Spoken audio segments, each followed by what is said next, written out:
Vineet Garg sir आज हमारे साथ मौजूद हैं बल्ला बोल में। एक दिन के खेल के बाद मेरे को वाइफ बोली, मेरी धर्मपत्नी बोली, आपकी कमेंट्री का मजाक बन रहा था। हैं? उन्होंने बोला मैंने लाइफ में ऐसी कमेंट्री नहीं सुनी। मैंने कहा सर क्या बात कर रहे हैं, मेरे तो पहला मैच है। ओ भाई, उन्होंने ही हमको पहला मौका दिया था। तो बाद में वो बड़ा फक्र से कहते थे और मेरी आंखें नम हो जाती, विनीत को मैंने ढूंढा था। उन्होंने ऊपर एक छतरी तान दी और वो सारा कम्युनिकेशन सिस्टम पाकिस्तान का फेल हो गया। उसके बावजूद फिर हम लोगों ने कमेंट्री की, लेकिन मोबाइल। मैंने ऐसे दौर में कमेंट्री करनी शुरू की कि हमें गर्व होने लगा हमारी टीमों पर। कई चीजें जो भारतीय टीम के खिलाफ जाती थी, है ना? ये टॉपिक तो आप ना छेड़ें तो ही अच्छा है। दिन भर अनिल कुंबले को एक भी LBW नहीं दिया और भारतीय टीम बहुत निराश थी। और हम एज ए कमेंटेटर हमको लगता था ये अन्याय हो रही है।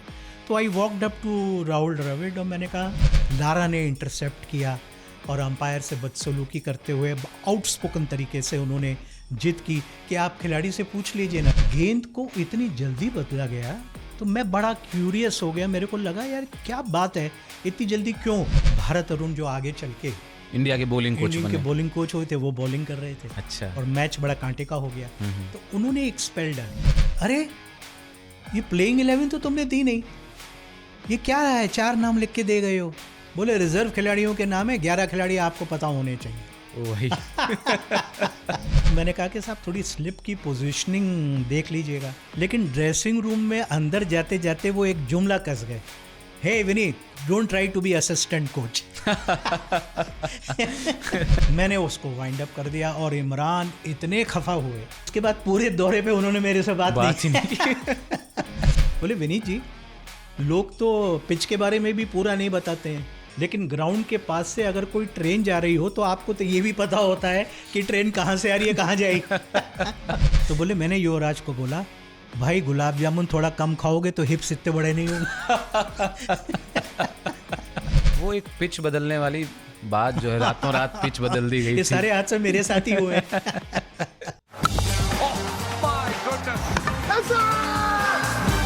बल्ला बोल।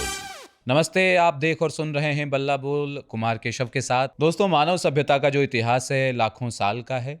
आखिर के 2000 सालों में हमने इतिहास के सबसे अहम खोज किए, पर इन खोजों का सिरा उसी युग से जुड़ता है जब पहली बार 2 पत्थरों की चोट से निकली एक चिंगारी, और बाकी सब इतिहास है। इतिहास वैसे तो एक सब्जेक्ट भी है और सब्जेक्ट विज्ञान भी है, लेकिन इन दोनों के बीच एक अन्योन्याश्रय संबंध है। यानी विज्ञान का अपना इतिहास है और इतिहास में भी विज्ञान का योगदान है। ऐसे ही विज्ञान के इतिहास को टटोलें तो एक आविष्कार हुआ रेडियो का। रेडियो जिसके पेटेंट के लिए ठनी 2 महान वैज्ञानिकों के बीच, लेकिन जब ये लंबी कानूनी लड़ाई चल रही होगी तो टेस्ला और मार्कोनी को क्या ही पता होगा कि 100-150 साल बाद उनके आविष्कार को बच्चे, नौजवान छोटे छोटे गांव और कस्बों के स्कूल कॉलेज के बस्ते में स्मगल कर ले जाएंगे और लुक छिप कर इससे कान लगाए रखेंगे। और कान लगाए रखने की वजह थी क्रिकेट की कमेंट्री। ऐसे ही कुछ कमेंटेटर्स हुए जिन्होंने अपने शब्दों से, अपने लहजे से और अपनी आवाज़ से हमारे बचपन, कईयों की जवानी और बहुत सारे बुढ़ापों को भी गुलजार किया। करोड़ों लोगों के मन में क्रिकेट की जो लौ थी उसको जलाए रखी। उन कमेंटेटर्स की कतार में अग्रगण्य हैं विनीत गर्ग सर, आज हमारे साथ मौजूद हैं बल्ला बोल में। सर स्वागत है आपका। बहुत बहुत आभार, धन्यवाद, थैंक यू सो मच। आप तो सारी भूमिका ही मुझे गुजरे हुए अतीत में ले गई, क्या बात है। ये सौभाग्य की बात है सर हमारे लिए। हम लोग मतलब कभी सोचा नहीं था कि विनीत गर्ग सर के साथ ऐसे रूबरू होंगे, एक पॉडकास्ट करने का मौका मिलेगा मुझे। बट कभी आपने ऐसा किया है, स्कूल के बस्ते में रेडियो लेकर के गए हों, बचपन में आपने कभी ऐसा किया? देखिए, मैं एक अच्छा कमेंटेटर अगर हूँ, लोग कहते हैं, मुझे नहीं पता, तो इसीलिए हूँ कि मैं एक बहुत अच्छा लिसनर था। और जब तक आप एक अच्छे लिसनर नहीं होंगे तब तक आप एक अच्छे कमेंटेटर भी नहीं बन सकते हैं, क्योंकि एक लिसनर जानता है कि वो क्या उम्मीदें रखता है कमेंटेटर से, फिर आप उसको पूरी करने की कोशिश करते हैं। तो स्कूल में डेस्क के नीचे, और फिर टीचर आता है, वो कहता है क्या करो, अच्छा क्रिकेट कमेंट्री, अच्छा टेबल पे रखो। तो ये सब चीज़ें बचपन में होती आई हैं और ये जुड़ाव बचपन से ही है जो आज इस आपके सामने बैठा हुआ हूँ। जी बिल्कुल। क्रिकेट में होता है ना, लोग कहते हैं कि क्रिकेटर्स जो होते हैं वो गेंद से खेलते हैं, बल्ले से खेलते हैं, लेकिन कमेंटेटर्स जो हैं वो शब्दों से खेलते हैं। मुश्किल क्या है? नहीं, मैं समझता हूँ कि इसमें कुछ मामूली से संशोधन की ज़रूरत है। खेल है, आपको खेल के बारे में बोलना है। अगर खेल को जी भर के जीते हैं, और एक लिसनर को तब तक मज़ा नहीं आ सकता जब तक कमेंटेटर को करने में मज़ा ना आ रहा हो। तो देखिए, जान तो खेल है, और खेल को अगर आप चाहते हैं और आपके जज्बात हैं, आपका पैशन है, तो शब्द तो अपने आप बनते हैं। शब्द तो बनते चले जाते हैं। जैसे मिसाल के तौर पर सचिन तेंदुलकर, जब उनके बारे में अपन उनको खेलते हुए देखते हैं, अच्छा मैंने उनको आते हुए देखा, बिल्कुल शैशव काल करियर का उनका मैंने देखा। आगे चल के जब उनके कारनामे मैदान पर हुए तो अचानक बोलते बोलते एक दिन एक शब्द निकल गया, ये भारतीय क्रिकेट के सम्राट हैं। तो वो सम्राट नाम उन पे चिपक गया, और ऐसा चिपका कि हज़ारों लाखों लिसनर्स ने, सर आपके सम्राट कैसा खेल रहे हैं। फिर यही बता देता हूँ क्योंकि मौजू है और वही टॉपिक चल रहा है। एक समय आया जब वो बहुत आउट ऑफ फॉर्म हो गए, टेनिस एल्बो की समस्या भी हो गई और लंबे समय तक आउट ऑफ फॉर्म रहे, और उनके स्टैंडर्ड्स इतने ज़्यादा ऊंचे थे कि उनका फेल होना गले नहीं उतरता था।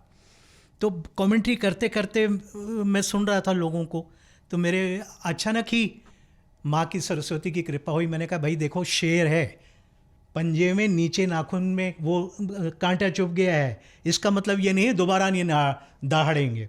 तो इस तरीके की चीज़ें हो जाती हैं जो बहुत फिर वायरल हुई। उस समय वायरल का इतना वो नहीं था। मैंने कहा फिर शेर फिर दहाड़ेगा, मुश्किल से एक कांटा चुभ गया है और वो निकल जाएगा। और वो भारतीय क्रिकेट का गौरव थे, इसमें कोई दो राय नहीं है, अभी भी है और आने वाले कई सालों तक भी रहेंगे। आपने बचपन की भी बात की, भोपाल में आपकी परवरिश हुई है, वहाँ से। लेकिन क्रिकेट का जो ये कीड़ा है, मैं कीड़ा ही कहूँगा, क्योंकि एक बार जिसे लगता है फिर छूटता नहीं, ताउम्र ये लगा ही रहता है। कैसे अर्ली मेमोरीज़ आपकी, जो प्रथम स्मृतियाँ जो हैं क्रिकेट की, वो क्या हैं?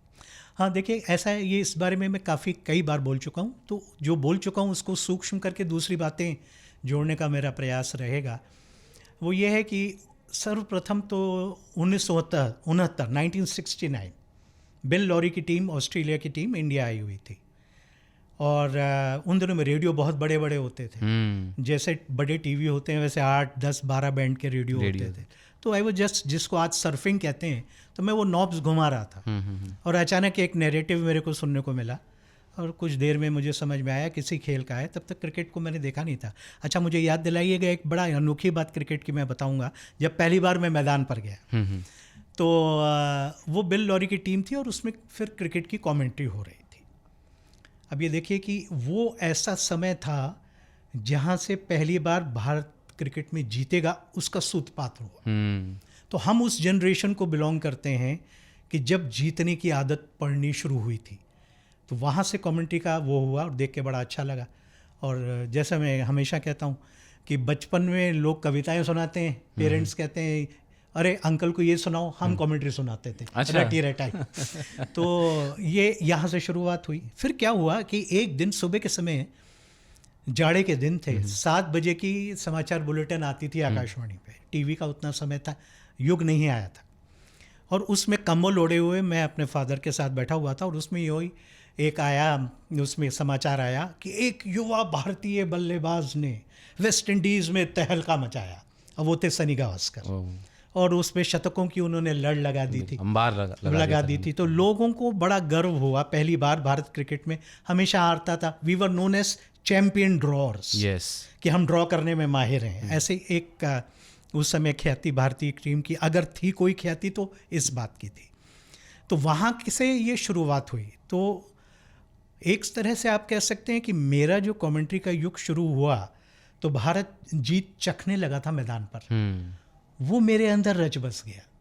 और भारतीय दृष्टिकोण, भारतीय टीम की जीत, भारतीय टीम के साथ क्या अनफेयर हो रहा है, क्या फेयर हो रहा है, क्या होना चाहिए था, कौन सा खिलाड़ी जानबूझ के, कहीं कोई खिलाड़ी खराब नहीं खेलता, लेकिन अगर नहीं खेल रहा है तो उससे टीम का क्या हानि हो रही है। क्योंकि मेरे दिमाग में एक ये बात हमेशा से थी, बचपन से थी, मेरे मतलब कैरियर के बचपन से थी, कि खेल में हार और जीत लगी रहती है।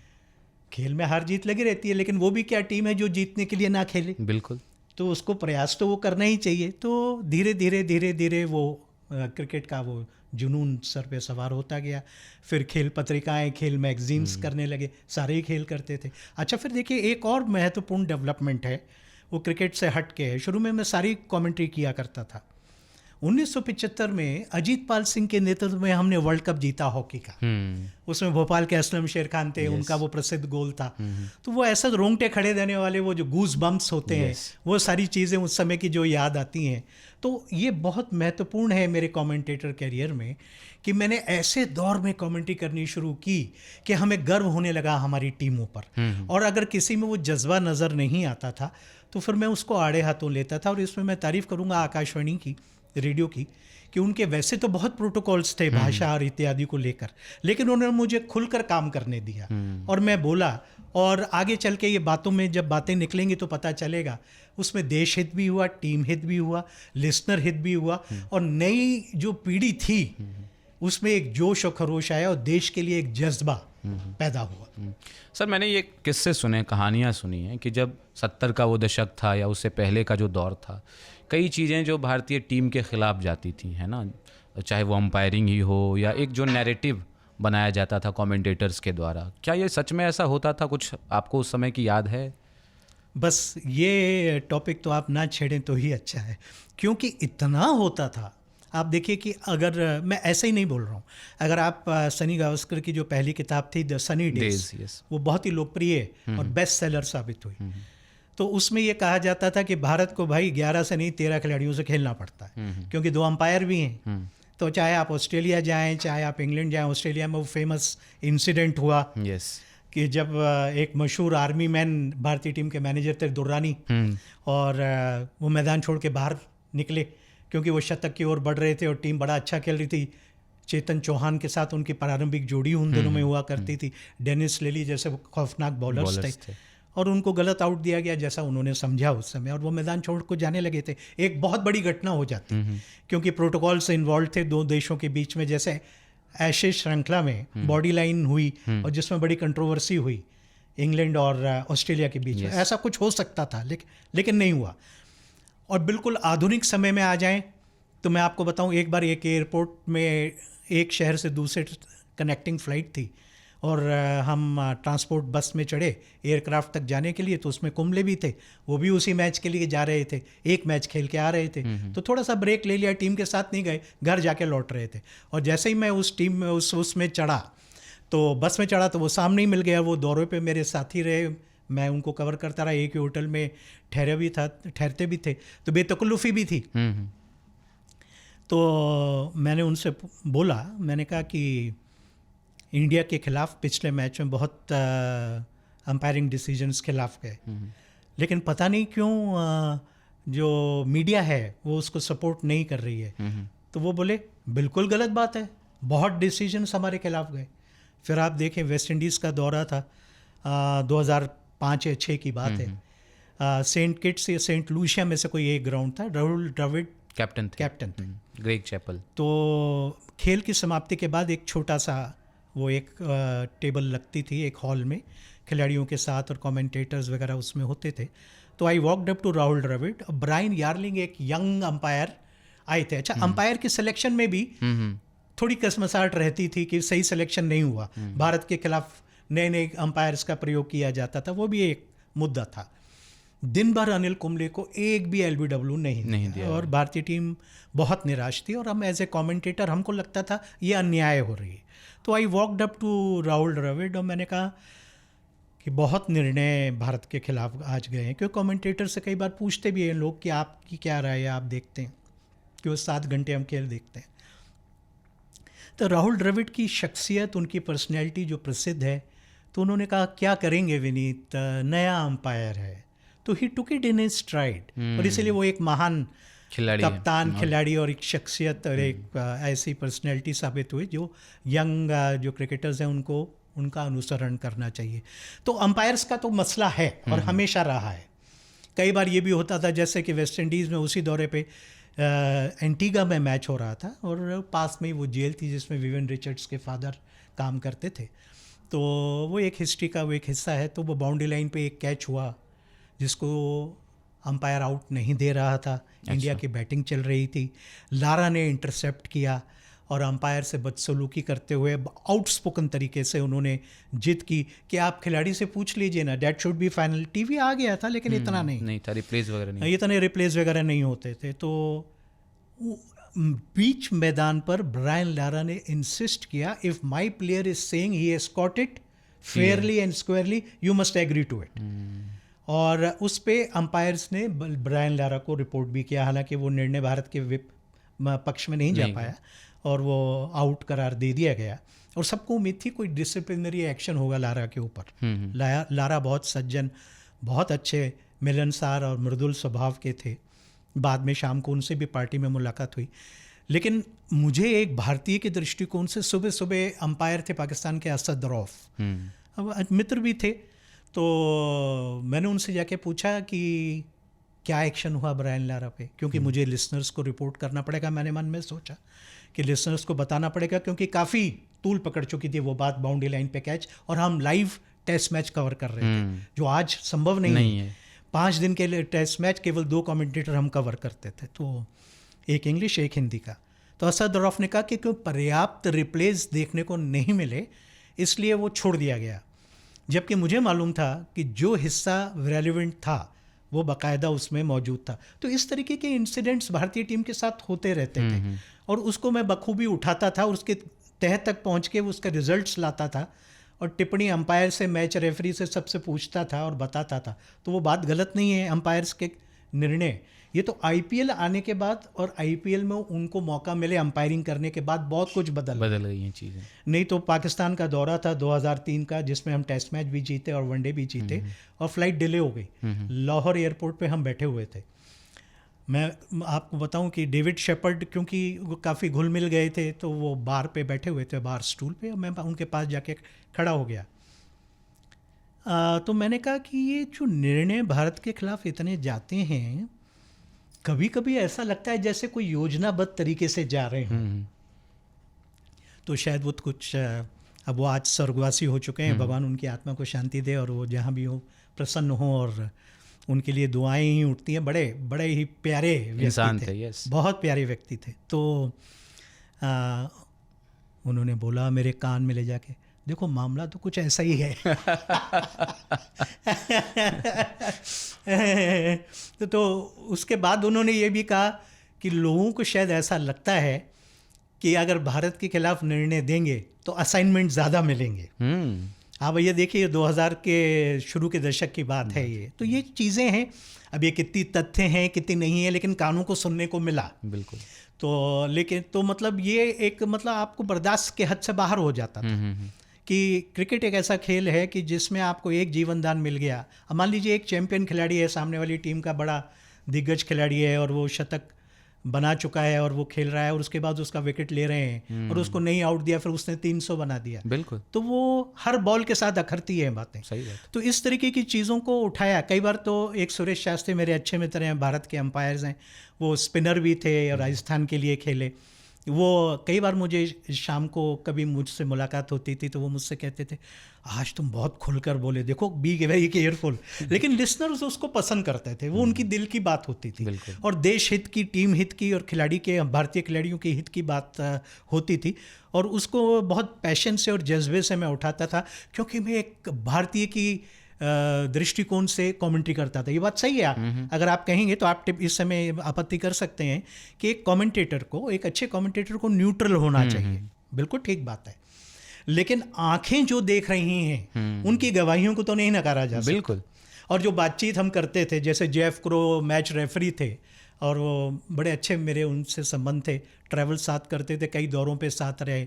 वो अपने पिता को मेरे पास लेकर आए एक बार मेरे कमरे में कि वो आए हुए हैं कि who is Vineet, he is your fast friend.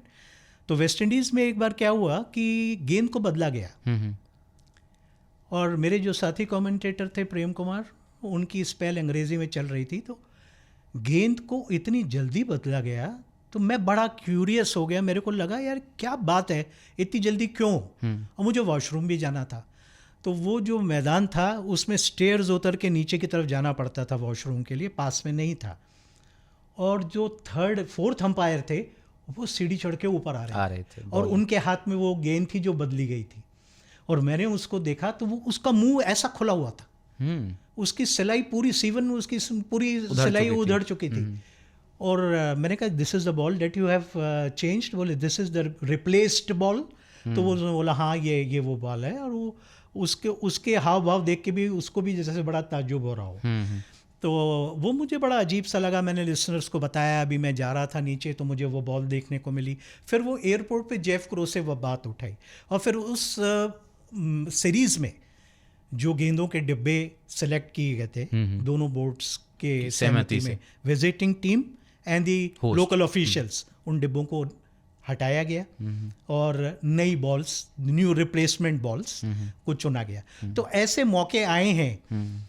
मैंने बचपन में मैंने सुना था, जैसे हमारे सीजन कमेंटेटर्स से सुरेश सरैया, अनंत सेटलवाड, सुरेश सरैया के साथ बहुत से टूर में मैंने रूम शेयर किया। अच्छा। तो वो ये कहते थे कि विनीत, उस समय जब टीवी नहीं होता था तो शाम के समय क्रिकेटर्स हमारे पास आते थे, सर में कोई खासकर डेब्यूटेंट्स या ज़्यादा जिनका कैरियर बहुत लंबा नहीं रहा हुआ, कि हम कैसा खेले तो हम बताते थे। तो ये इस तरीके की चीज़ें होती हैं जब 7 घंटे आप खेलती हैं और आपकी निगाहें नहीं हट रही हैं, अंपायर की तरह आप भी बैठे हुए हैं। बिल्कुल। तो ये सारी चीज़ें होती हैं। तो ये फिर उसमें ये जब लिसनर्स को सुनने को मिलता था, जैसे मैं जब लिसनर हुआ करता था बचपन में, जैसा आपने शुरुआत का आपका प्रश्न था कि कभी ऐसा हुआ ट्रांजिस्टर को आपने सुना हो क्लासरूम में या वो, तो देखिए एज ए लिसनर मुझे लगता था कल से टेस्ट मैच शुरू हो रहा है, तो कौन कमेंटेटर्स होंगे, अब आपस में मित्र लोग हैं कर रहे हैं, अरे अनंत सेटलवाड होंगे तो बहुत अच्छा लगेगा, सुरेश सरैया होंगे तो बहुत मनीष देव होंगे तो बहुत अच्छा लगेगा। और अगर उनमें से एक भी नहीं होता था तो बड़ी मायूसी होती थी, एक बार तो ट्रांजिस्टर से रेडियो से अलग हट जाते थे। तो ये बहुत मायने रखता है कि एक कमेंटेटर आपको क्या देता है। बिल्कुल। ऐसे कमेंटेटर वो आपके तस्वुर में बच जाता है, तो आप उसको उम्मीद करते हैं कि वो भाई केशव होने चाहिए, कल के मैच में केशव होंगे तो हमको अच्छा लगेगा। तो इस तरीके का जो चीज़ें होती हैं, इसीलिए एक अच्छा लिसनर अगर उसको जज्बा है, केवल वही एक क्वालिटी तो पर्याप्त नहीं है, लेकिन फिर भी अगर आप एक बचपन में अच्छे लिसनर रहे हैं तो एक अच्छे कमेंटेटर बनने की खूबी आप में आ सकती। ये रिलेटेबल है, आप उस ज़माने के कमेंटेटर्स की बात कर रहे हैं, हमने आपसे रिलेट किया हुआ है कि आप हो कि नहीं हो, संजय सर हैं कि नहीं हैं। अभी हमने रिसेंटली बात भी की थी संजय सर से। तो इन दो नाम को, मतलब ऐसा है ना, इन दोनों नामों को तो चाहिए ही चाहिए हमें। इन दोनों के अलावा हमें बहुत सहज स्वीकार्य नहीं थे कोई और नाम, वो बहुत ईमानदारी से मैं आपको बता रहा हूँ। बट ठीक है, हम थोड़ा सा जंप कर गए आगे। आप अपने पहले कमेंटेटर के तौर पर जब आपका पदार्पण हुआ, डेब्यू हुआ, दिल्ली का फिरोज शाह कोटला मैदान, उसकी कहानी आप कोई बताना चाह रहे थे? हाँ, कोटला की बात करता हूँ। उससे पहले मैं आपको पंजिम जिमखाना ले जाता हूँ कि देखिए कैसे आदमी एज ए कमेंटेटर स्ट्रगल करता है। तो उन दिनों में मैं जॉब में था और कुछ कहा सुनी से मैंने जॉब छोड़ दी, और फिर एक कमेंट्री का असाइनमेंट आया। बड़ा तगड़ा सिलेक्शन होता था आकाशवाणी में, बरसों रणजी ट्रॉफी करनी पड़ती थी। फिर आपकी स्क्रीनिंग होती थी, अगर पुराने क्रिकेटर्स सुनने के बाद आपसे प्रभावित हों तो फिर आपको अवसर मिलता था। तो मेरे को अप्रूवल मेरा हो गया, जो टेप गया था उसमें भोपाल में जो मैच हुआ था, टाइगर पटौदी मेमोरियल टूर्नामेंट हुआ था। उनके पिता जो टाइगर जो भारत के कप्तान थे, उनके पिता भी कप्तान रहे, इफ्तिखार। तो उनके मेमोरी में वो भोपाल में टूर्नामेंट करते थे। हालांकि भोपाल में से वो कभी खेले नहीं है एमपी से, तो वो हैदराबाद ब्लूज से खेलते थे या दिल्ली से बाद में थोड़ा समय वो खेले हैं। तो इसलिए पंजिम जिमखाना मैदान पे रणजी ट्रॉफी मैच था और श्रीकांत आए हुए थे, कृष्णाचारी श्रीकांत। और होता ये था कि वो देश की ड्यूटी पे क्रिकेटर्स, टेस्ट क्रिकेटर्स रहते थे और अचानक आ जाते थे, तो उनको रणजी ट्रॉफी टीम का कप्तान बना दिया जाता था। तो जो कप्तान होता था उसको नागवार गुजरता था कि भाई ये कैसे हो गए। तो अब्दुल जब्बार हुआ करते थे, वो तमिलनाडु के कप्तान थे। तो श्रीकांत ने बड़ी सज्जनता के साथ, नम्रता के साथ कहा कि जब्बार देखो, रणजी ट्रॉफी में रेगुलर नहीं खेलता हूँ, तुम ही बताओ किसको खिलाएं किसको नहीं खिलाएं। ये सब चीज़ें हो रही थी। मुद्दे की बात क्या है कि हमने वो एक टेंट बना था कि गोवा पहली बार रणजी ट्रॉफी में आया था। ओके। उनका उद्घाटन मैच था। तो जिमखाना मैदान पे एक टेंट लगा के प्रदीप विजयकर मेरे सहयोगी कमेंटेटर थे, वो एक बहुत बड़े जर्नलिस्ट टाइम्स ऑफ इंडिया के होते थे, उनके भी शुरुआती पल थे कमेंट्री में। मेरा पहला ही मैच था Ranji trophy first class cricket, first class cricket ever match for me. तो मैं कमेंट्री कर रहा था, तो कमेंट्री करने के बाद अच्छा वाइफ मेरी साथ गई थी। अच्छा। रणजी ट्रॉफी में आप जाते थे तो आपकी बड़ी आव भगत होती थी। लंबी लंबी कहानियाँ, कुछ ज़्यादा हो जाएगा। किस तरह से मैं गोवा पहुँचा वो भी एक कहानी है, लेकिन उसमें अपन अभी इस समय नहीं जाएंगे। तो एक दिन के खेल के बाद मेरे को वाइफ बोली, मेरी धर्मपत्नी बोली, आपकी कमेंट्री का मजाक बन रहा था। तो मैंने बोला अच्छा। तो बोले हाँ, वो लंच के समय हम गए तो वो हॉल था, वहाँ के गोवा के प्रसिद्ध जो बिजनेसमैन थे चोगलेस, अच्छा। उन्होंने स्पॉन्सर किया था, सभी कुछ उन्होंने स्पॉन्सर किया था। और ये बात हो गई 86 की, आप समझ लीजिए, इतनी पुरानी बात है। मैंने कहा अच्छा। फिर उसके बाद भारत अरुण जो आगे चल के इंडिया के बॉलिंग कोच इंडियन के बने। बॉलिंग कोच हुए थे, वो बॉलिंग कर रहे थे। अच्छा। और मैच बड़ा कांटे का हो गया। तो उन्होंने एक स्पेल डाली और उसमें कुछ टेक्निकल कुछ इस तरीके की हुई। तो वो चौगले जो थे, जब पूरे 3 दिन का मैच खत्म हो गया, पहले 4 दिन के नहीं होते थे, रणजी ट्रॉफी 3 दिन के होते थे। तो मैं नीचे उतर गया, तो मैं कमेंट्री बॉक्स, जो कि मेक शिफ्ट कमेंट्री बॉक्स था, उसके नीचे उतरा। तो वो चौगले साहब वहाँ खड़े हुए थे, उन्होंने मुझे गले लगा लिया। उन्होंने बोला मैंने लाइफ में ऐसी कमेंट्री नहीं सुनी। मैंने कहा सर क्या बात कर रहे हैं, मेरे तो पहला मैच है। ओ भाई। तो कई बार आपका जो क्रिटिसिज्म होता है वो आपको इंस्पायर कर जाता है। बिल्कुल। ठीक है, अब कोटला चलते हैं। तो कोटला में इंडिया और श्रीलंका का मैच था और श्रीलंका कुछ नए खिलाड़ियों को लेकर आया था। अब आप देखिए कि हम पेशा दुश्मन हमेशा। भगवान करे कि ऐसा ना हो, ऐसा नहीं होता हो, लेकिन by and large people use it, this jargon is used. अच्छा, क्या हुआ कि स्कंद गुप्त थे कमेंट्री में, बड़े दिग्गज, इलाहाबाद ने बहुत कमेंटेटर्स दिए, वो उसमें से थे। आप देखेंगे कि मैं क्योंकि यंग था तो अपने प्रिय खिलाड़ियों की चर्चा जारी रखें तो सनी गावस्कर का मैं बड़ा भारी फैन था। अच्छा। और उनके 29 टेस्ट शतक, विश्व रिकॉर्ड, डॉन ब्रैडमैन का रिकॉर्ड तोड़ना है, वो पूरे देश की ड्रीम थी। यस। तो अब जैसे ही मैं वेलिंगटन पेविलियन में घुसा, सामने से सनी गावस्कर चले आ रहे हैं। अच्छा, और उनका चेहरा चमक रहा था और ऐसा लगा जैसे गालों में रूज लगाई हुई है, गुलाबी गुलाबी से गाल थे। तो मैंने उनसे कहा, मैंने कहा सर मैं कमेंटेटर हूँ इस मैच का और आपका बहुत बड़ा फ़ैन हूँ, आज जल्दी आउट मत होइएगा। तो वो मुस्कुराए और वनडे मैच था। ये अर्ली मॉर्निंग हो गया। उसके बाद मैंने कहा कि कुछ नए खिलाड़ी श्रीलंका की टीम में, अब इसको कैसे पता करेंगे हम। तो मैंने क्या किया, वेलिंगटन पेविलियन के फिर बाहर निकला और टीम बस आने वाली थी, उनके पास जाके मैं खड़ा हो गया। तो उसमें एक जाने माने मशहूर रेडियो कमेंटेटर, टीवी तो तब तक इतना आया भी नहीं था, वो थे और वो लोकल मैनेजर बने हुए थे श्रीलंकाई टीम के। अब मेरे लिए तो वो सीनियर थे, मेरे लिए तो वो आदरणीय और पूजनीय भी थे। तो मैंने उनको पर्याप्त सम्मान दिया और मैंने कहा सर ये आप तो लोकल मैनेजर भी हैं, तो टीम नीचे उतरती जाएगी तो ज़रा खिलाड़ियों के नाम लेते जाइएगा, तो मुझे अंदाज़ा हो जाएगा, मेरा पहला मैच है। और ये इस बात की चुनौती होती थी कि मैदान पे आप खिलाड़ियों को पहचानेंगे कैसे। वो तो कोटला इतना बड़ा मैदान नहीं है, लेकिन वो तब तक नहीं मालूम था, कमेंट्री बॉक्स में जाने के बाद ही पता चला। अब वो जब खिलाड़ी उतरने लगे तो बोले नहीं, आपको पता होना चाहिए, आप बताइए कौन कौन क्या है। तो वो पहला खिलाड़ी उतरा। अच्छा, उन दिनों में एक वो नए स्पिनर को लेके आए थे, डॉन अनुरासिरी। तो मैंने कहा यार बाकी सब तो अपन ने देखे दिखाए हैं, लेकिन ये डॉन अनुरासिरी और एक दो और जो हैं ये अपन ने नहीं देखे। अब किस्मत कह लीजिए, बदकिस्मत कह लीजिए कि उनसा जैसा दिखने वाला, डॉन जैसा ही खिलाड़ी दिखने वाला सबसे पहले ही सीढ़ी से उतर रहा था। तो मैंने कहा ये डॉन अनुरासिरी है। नहीं, ये डॉन नहीं है। अरे तो मैंने कहा साहब नाम बता दीजिए। नहीं बताया। तो मेरे को लगा कि जैसे ये तो मामला कुछ जमेगा नहीं, कमेंटेटर्स आपस में ऐसा करते हैं तो कैसे काम चलेगा। लेकिन मुझे नहीं मालूम था इससे बड़ा भी हादसा होने वाला है। अच्छा। अब कमेंट्री बॉक्स में चले गए, स्कंद गुप्त को शुरू करना था। जो स्कंद बैठे हुए थे, तैयारी कर रहे थे, कागज़ पे कुछ लिख रहे थे। कमेंट्री का ये उसूल होता है कि सीनियर मोस्ट कमेंटेटर शुरू करता है, या फिर हिंदी का कमेंटेटर। बाद में ऐसा हुआ कि हिंदी का कमेंटेटर शुरू करता है। अब स्कंद बैठे हुए थे, वही सज्जन, वही कमेंटेटर जिनके साथ वो हादसा गुजरा था, वो लोकल मैनेजर थे। टीम लेकर आए और उन्होंने कागज़ लगा स्कंद, और स्कंद के तो वो बहुत यार थे, बडी थे, हैं, मित्र थे, कई दौरे वौरे पे भी साथ रहे होंगे। मेरे लिए तो दोनों को मैं समान दृष्टि से देख रहा था। तो उन्होंने कागज़ आगे रखा, श्रीलंका टीम, और पलट के जाने लगे।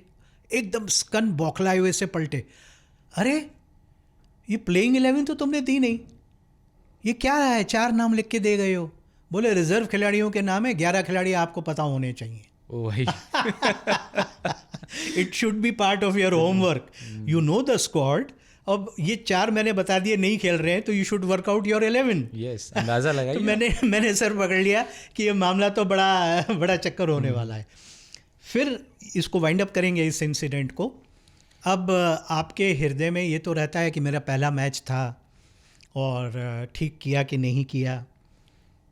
आपको मिड ऑफ और लॉन्ग ऑफ और लॉन्ग ऑन पे कौन सा खिलाड़ी खड़ा हुआ है आपको पहचान में आया कि नहीं आया। रवि शास्त्री थे तो वो तो पहचान में आ गए, लेकिन कोटला जाने से मेरा आत्मविश्वास बढ़ा, क्योंकि बहुत ज़्यादा एक गुथा हुआ सा स्टेडियम है, स्टीप्ड इन हिस्ट्री, लेकिन slightly smaller ground, beautiful ground. I would love to go and commentate in Kotla any day. तो मैच ठीक ठाक हो गया, लेकिन मुझे लगा, इस बीच में मेरे कान पे आवाज़ आई कि विनीत, जो बात अपन कर चुके हैं, आपकी एयर टिकट दे दीजिए। मैंने कहा नहीं सर, मुझे ट्रेन मिल गई थी। बोले अच्छा ठीक।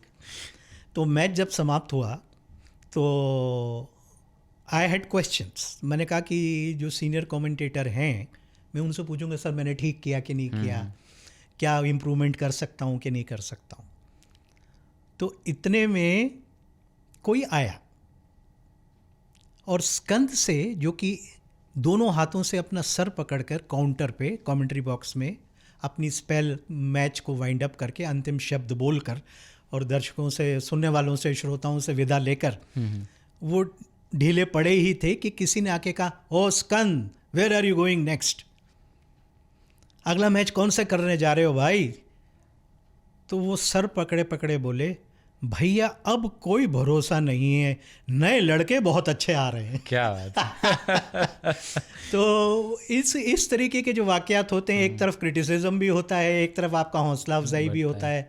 तो अब आप अगला प्रश्न करें, नहीं तो मैं तो बह जाऊंगा, पर आपको थामना पड़ेगा। पॉडकास्ट तो सर बहने का ही नाम है, इसमें ऐसे ही बातचीत होती है। बाय द वे, हमारे लिसनर्स को या व्यूअर्स को बता दूं, वो सर ने जो कॉन्टेक्स्ट दिया, ट्रेन जो है पहली कमेंट्री इनको करने के लिए दिल्ली आनी थी और ट्रेन जो है वो लेट हो गई थी। अब पसोपेश में थे सर कि भाई कैसे पहुंचा जाए वहाँ। तो यहाँ आकाशवाणी इन्होंने फ़ोन किया, तो जसदेव सिंह साहब थे, उन्होंने कहा कि फ़्लाइट ले लो। बट संयोग से इनको एक दिन बाद वाली ट्रेन ना, एक दिन पहले वाली ट्रेन खड़ी हुई मिल गई, जो लेट ऑलरेडी थी। तो उसको पकड़ के वो दिल्ली आ गए, क्योंकि दिल में ये था पहला मैच है, रिप्लेस ना कर दें। बिल्कुल, कि वो ट्रेन टाइम पे पहुंचेगी नहीं तो लोकल किसी से रिप्लेस कर देंगे। एक लाइफ टाइम अपॉर्चुनिटी है कमेंटेटर बनने की, वो हाथ से जाती रहेगी। तो नर्वसनेस और तमाम चीज़ें वो थी। बिल्कुल। तो और जसदेव की हम कदर करते थे, वो वर्कशॉप्स भी चलाते थे। वो कमेंटेटर तो हॉकी की थी जो धड़कने बढ़ा देते थे, लेकिन वो डायरेक्टर स्पोर्ट्स भी थे आकाशवाणी में। बाद में दूरदर्शन में चले गए। तो उन्होंने ही हमको पहला मौका दिया था। तो बाद में वो बड़ा फ़क्र से कहते थे और मेरी आंखें नम हो जाती, विनीत को मैंने ढूंढा था। क्या बात है।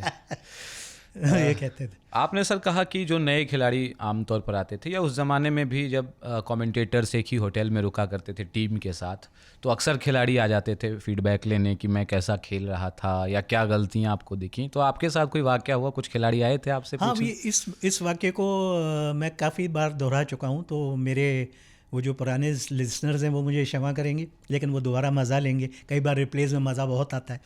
तो वो ये क्या है कि तेंदुलकर नए नए आए थे और मेरे को क्या, जैसा कि मैंने आपको बताया कि टीम जीते, अगर खिलाड़ी अच्छा खेलेगा तो टीम जीतेगी, और तेंदुलकर में बड़ा स्पार्क था।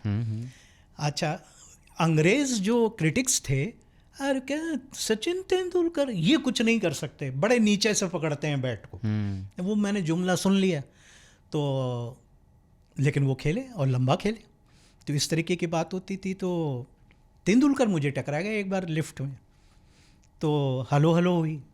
तो मैं क्या, बड़ा क्या कहते हैं ना, आउटस्पोकन और फ्रैंक था, और जैसे बंदूक दाग पॉइंट ब्लैंक दागते ना, मैं ऐसा करता था। बहुत वक्त लगा उसको सुधारने में क्योंकि क्रिकेट उबल उबल के बोलता था। तो मैंने कहा सचिन हर तीसरे चौथे इनिंग्स में आपका एक शतक आना चाहिए, महान खिलाड़ी हो जाओगे, मेरी बात मान लो। और वो आज मैक्सिम हो गई। It is one of the Maxim's of the game.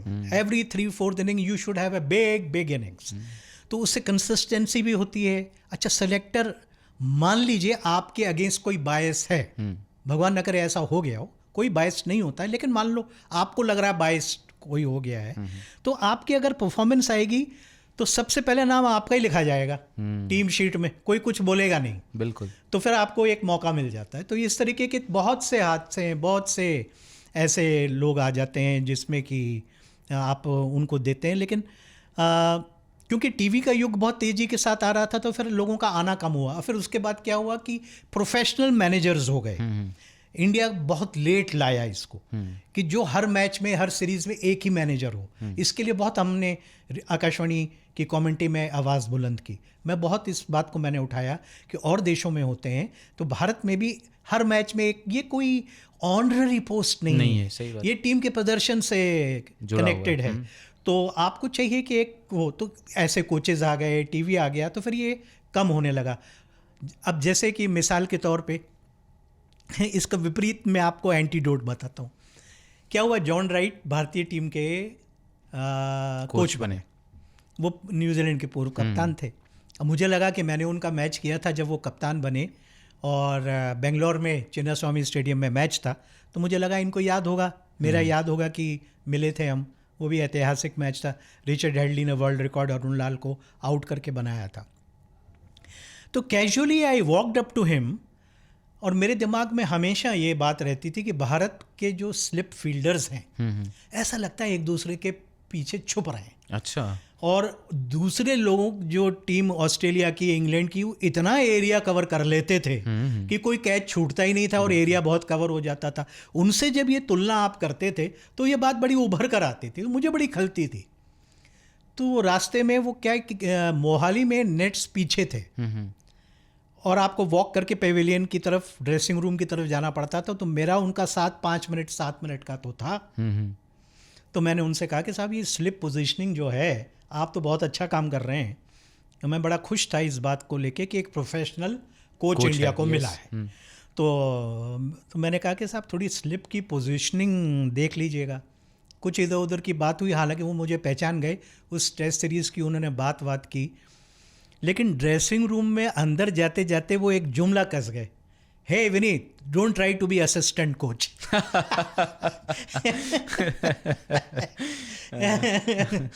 तो इस तरीके की चीज़ें हो जाती हैं। तो आप वेस्ट इंडीज़ से आपका एक खास जुड़ाव भी रहा, काफ़ी किस्से कहानियाँ आपके पास हैं, कई बार आप वेस्ट इंडीज़ गए भी। वेस्ट इंडीज़ से जुड़ा एक किस्सा आप मुझे सुना रहे थे पॉडकास्ट शुरू होने से पहले, मोहिंदर अमरनाथ वाला। वो वेस्ट इंडीज़ दौरे से था या वेस्ट इंडीज़ के खिलाफ मैच? मोहिंदर अमरनाथ का तो वो जो प्रसंग था, वो अपन उस बात से जोड़ सकते हैं जैसे प्रिय खिलाड़ी, आपके फेवरेट क्रिकेटर्स कौन से हैं। तो मैंने आपको सनी के बारे में बताया। वेंगसरकर को मैं पसंद करता था क्योंकि वो कंसिस्टेंटली खेलते थे। उनका नाम कर्नल पड़ गया था। नागपुर में छक्के पे छक्के लगाया इन्होंने, तो वो कर्नल नाम पड़ गया उनका। तो मोहिंदर अमरनाथ भी थे। अच्छा, मेरा पहला टेस्ट मैच था चेन्नई में, पाकिस्तान की टीम आई थी। इसमें 2 हादसे हैं, आप मैं भूल जाऊं तो मुझे रिमाइंड करिएगा। बड़ा दिलचस्प है कि कमेंटेटर के जीवन में कैसी कैसी चीज़ें आ जाती हैं, उनको निपटना पड़ता है। तो मैच की पूर्व संध्या में मैं गया तो मैंने देखा, अरे कोटला तो मैं देख चुका था, और चेन्नई का मैंने सुना था चिदम्बरम स्टेडियम, चिपॉक, मद्रास, बड़ा ऐतिहासिक मैदान, बड़ी हसरत होती है, खिलाड़ी की होती है खेले, कमेंटेटर की होती है वहाँ से बोले। तो मैं गया तो मुझे इस बात का बड़ा सुखद आश्चर्य हुआ कि मैदान वो भी ज़्यादा बड़ा नहीं दिख रहा। तो मुझे लगा खिलाड़ियों को पहचानने में दिक्कत नहीं होगी, क्योंकि उससे पहले मैं कमेंट्री बॉक्स में गया था। अब आप कल्पना कीजिए कोई मधुमक्खी का छत्ता है और वो छत पे लग गया। वो छत्ता इसीलिए कि छत पे लगा है, ऐसा कमेंट्री बॉक्स था। मतलब कई 100 फीट ऊपर वो स्टैंड्स के जो कवर थे, और कभी भी चिदम्बरम स्टेडियम के स्टैंड्स कलर नहीं किए गए, वो सीमेंट के कलर के थे, उस पे एक छत्ते की तरह लटका हुआ था। मैंने कहा कि ऊपर से देखेंगे तो कैसे पहचानेंगे खिलाड़ियों को, तो मैदान छोटा था। फिर जाली से खड़े होके अपने लूजनिंग एक्सरसाइजेज मोहिंदर रमानाथ कर रहे थे। तो मैं उनके पास गया और मैंने कहा सर मैंने कुछ सुना है कि आपका कोई फिटनेस इशू, आप नहीं खेलेंगे क्या? एक बच्चे की तरह, एक बालक की तरह मैंने को लगा ये खेलने, इनका खेल देखने को नहीं मिलेगा तो बोलूँगा कैसे, ये तो मेरे हीरो हैं। तो मैंने कहा कि सर आप नहीं खेलेंगे क्या, आपको हुआ क्या है ऐसा कि आप नहीं खेलेंगे? तो उन्होंने दोनों हाथों से एक्सरसाइज रोक के, दोनों हाथों से रोक के दिल पे हाथ रखा, माई हार्ट। तो बड़ी खूबसूरती से वो मुझे टाल भी गए। मुझे कोई वो मसाला भी नहीं दिया कल को मैं उस बात को फैला दूं कि साहब इनकी तो हैमस्ट्रिंग हो रही है या इनके घुटने में तकलीफ है। और फिर उन्होंने मुझे निराश भी नहीं किया और मेरे लिए तो वो स्टोरी पर्याप्त थी। तो वो मैं उस मैच में तो मैंने यूज़ नहीं किया। होता क्या था, एक मैच में जब आप पूरी तरह से शामिल रहते हैं, इन्वॉल्व रहते हैं, तो उसमें आई हुई स्टोरी 2-4 मैच के बाद काम आ जाती है। कई बार हो सकता है उस मैच में ना काम आए। तो उसमें क्या हुआ कि वो जो हमारे प्रोड्यूसर थे वो हमारे माई बाप थे, हम तो नए नए कमेंटेटर थे। तो इमरान खान की टीम थी, वसीम अकरम पहली बार भारत के दौरे पर आए थे, अब्दुल कादिर थे। तो वो प्रोड्यूसर जो लोकल हमारे थे आकाशवाणी के, उन्होंने बोला मुझे इमरान खान की बाइट चाहिए, तो उनका इंटरव्यू रिकॉर्ड करना है, मेरे से तो बात ही नहीं कर रहे हैं, आप बताइए कैसे करना। मैंने कहा करते हैं अभी, क्योंकि यंग थे, जज्बा था, क्रिकेट मतलब नस नस में दौड़ता था। तो I walked up to Imran Khan, मैंने पर आई वांट टू इंटरव्यू। बोले यस वेयर? तो मैंने कहा आप बताएं कहाँ करना है। तो उनसे तो उर्दू में भी बात कर सकते थे, उस भाषा का कोई बाधा थी नहीं। तो बोले किस में करोगे, उर्दू में करोगे, इंग्लिश में करोगे? आप, मैंने कहा आप जिसमें कन्वीनियंट है। बोले ऐसे ही हिंदी उर्दू में कर लेते, मिक्स कर लेते। मैंने कहा ठीक है। बोले ग्राउंड पे चेयर लगवा लेते हैं। मैंने कहा ग्राउंड पे चेयर लगवा लेते हैं। तो ग्राउंड पे चेयर तो वो जो बेत की आती हैं गार्डन चेयर्स, वो थी और साहब बड़ी भूमिका के साथ और बड़े प्रोटोकॉल के साथ वो इंटरव्यू शुरू हुआ। और मैंने उनसे पहला ही सवाल किया कि आपको, क्योंकि वो अभ्यास से आए ही थे, तो मैंने उनसे प्रश्न किया कि मैंने कहा, क्योंकि मैंने भी कुछ नोट किया था, मैंने भी ग्राउंड्समैन से बात की थी, तो मैंने कहा कि आपको पिच देखी आपने, तो पिच कैसी लग रही है? बोले पिच तो ठीक है, लेकिन जो रनअप है वो मुझे कुछ समझ में नहीं आ रहा है। तो मैंने कहा कि सर यहाँ पे चेन्नई की खासियतें हैं, ग्रेडियंट देते हैं रनअप में। ऐसी मान्यता है कि इससे फॉलो थ्रू में पिच के ऊपर दौड़ने से आप बच सकते हैं। तो वो थोड़ा ग्रेडियंट देते हैं, तो वो उससे आप अलग हटने में आपको फॉलो थ्रू में, तेज़ रफ्तार से तेज़ बॉलर दौड़ रहा है तो पिच के ऊपर दौड़ने में डेंजर एरिया जो है, जो मिडिल स्टंप के दोनों तरफ 1 फुट जो होता है, तो उससे अलग हटने का मौका मिलता है। तो उनको बहुत ज़्यादा बात वो समझ में नहीं आई, बल्कि उससे वो थोड़े कंफ्यूज्ड हुए। शायद उनको लगा कि हाँ बात तो ठीक है, कल मैं इसका इस्तेमाल करूँगा। तो वो उन्होंने उस पर एक नो कमेंट किया, लेकिन उसको गौर से सुना उन्होंने। अब साहब ये बात चली रही है, इतने में मेरे प्रोड्यूसर महोदय हैं, मेरे को इशारा कर रहे हैं वाइंड अप।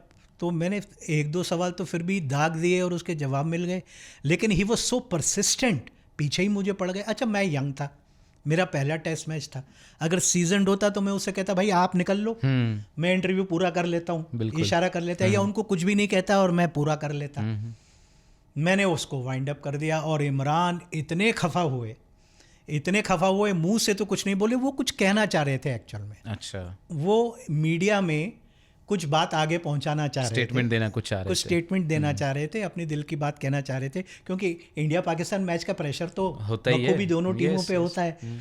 उसके बाद पूरे दौरे पे उन्होंने मेरे से बात नहीं की। तो ये इस तरीके की चीज़ें हो जाती है। वो पहले टेस्ट मैच था, बाद में सुलह हो गई थी आपकी? बाद में तो एक सीरीज बाद हुई। फिर पाकिस्तान के दौरे पे गए, तब तो उनका बड़ा लंबा, बड़ा फेमस इंटरव्यू हुआ, उनको कमेंट्री बॉक्स में बुला दिया था और उनसे बातचीत हुई। अच्छा वो कप्तान नहीं थे, फिर भी वो पाकिस्तान टीम के कंसल्टेंट तो वही रहते थे, उनका जैसा कप्तान मैंने नहीं देखा। तो इमरान का फिर उसके बाद हमने इंटरव्यू किया, तो वो हादसा मैंने याद दिलाया उनको। मैंने कहा सर आपको याद है वो ऐसा हो गया था। फिर सरफराज नवाज हुआ करते थे, उनको भी हमने बुलाया। अच्छा तेज़ बॉलर्स की आपस में ऊपर से आपको लगेगा कि बहुत अच्छी यारी है, लेकिन मैं ये नहीं कहता दोनों की दुश्मनी थी, कंपटीशन बहुत होता है। तो उससे पहले मैं इमरान का कर रहा था और मेरे प्रोड्यूसर जो दौरे पे हमारे साथ गए थे डलवी, तो उन्होंने मुझसे कहा कि यार विनीत अच्छा रहेगा, बगल वाले कमेंट्री बॉक्स में वो भी बैठे हुए हैं सरफराज, तो दोनों एंड से बॉलिंग हो रही है, ऐसा हो जाएगा तो उनको ही बुला लेते हैं। तो मैंने बुला लिया, तो पीछे खड़े होकर उन्होंने आधा इंटरव्यू सुन लिया, तो कुछ मेरे से खफा हो गए।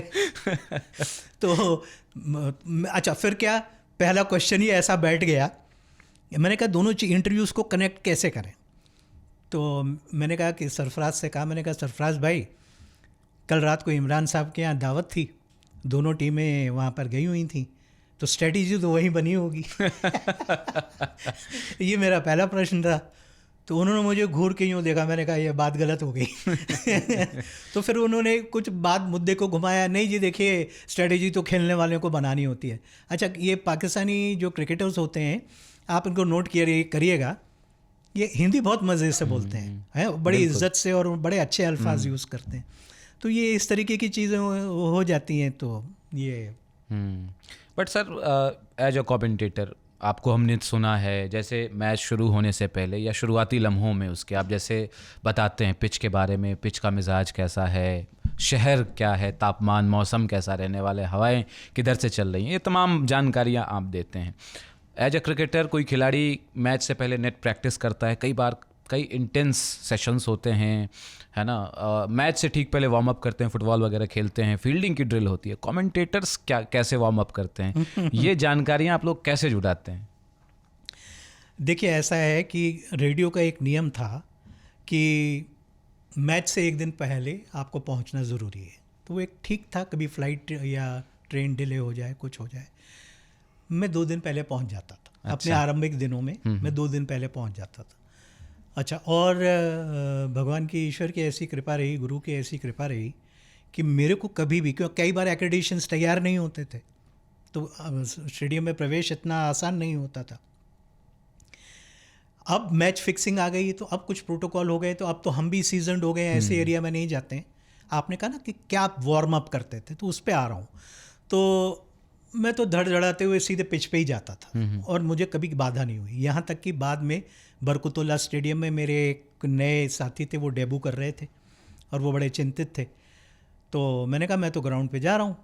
तो बोले जा सकते हैं क्या, एक्रेडिटेशन बना नहीं है, क्या होगा। और फिर उनसे रहा भी नहीं गया, क्योंकि मैं जा रहा था, तो वो भी बैठ गए जीप में और हम वहाँ बरकतुल्लाह स्टेडियम जोधपुर पहुँच गए। मैंने कहा देखो, चुपचाप मेरे पीछे पीछे चलते रहना, अगर इधर दाएं बाएं अगर देखा तो मेरी जिम्मेदारी नहीं है।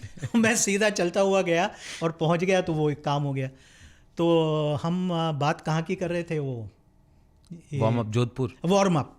हाँ, तो वार्म अप का मैं आपको बताता हूँ कि 2 दिन पहले मैं पहुंच जाता था, तो ग्राउंड पे जाता था, ग्राउंड्समैन को पकड़ता था और सबसे पहले तो मैं ये पता करता था कि अगर स्पिनर है तो कौन से एंड से तुम्हारा लोकल स्पिनर बॉलिंग करना पसंद करता है। तुम्हारा फास्ट बॉलर कौन से एंड से पसंद करता था, तो वो बताता था कि सर तो वो 5 विकेट उसने लिए थे ना उस दिन, वो यहाँ से लिए थे, तो वो एक हो जाता था। अच्छा, ये बात कई बार मैं अपने खिलाड़ियों को भी बता देता था कि उनके पास इतना टाइम होता नहीं था। कि जैसे बरसों बाद लालचंद राजपूत के साथ में ट्रैवल कर रहा था फ्लाइट में, और पहली बार इंडिया ने ट्रायंगुलर जीती थी ऑस्ट्रेलिया में, सीबी सीरीज 2007 जीती थी, और वो मेरी बगल वाली सीट पे ही बैठे थे। उस समय वही थे ना टीम के, वो मेंटर वही थे।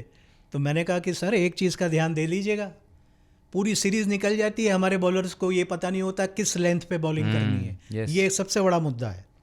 तो इस तरीके की बात होती थी, तो वो वार्म अप में पता लग जाता था, तो कभी सरका भी देते थे बात को, वो मैं कह रहा हूँ।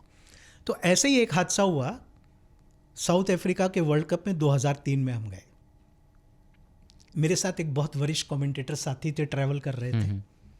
तो वो तो पहुँचे, तो वो तो ग्राउंड्समैन से बात करने लगे, मैं पहले भी यहाँ आया हूँ, मैं इतने मैच कर चुका हूँ।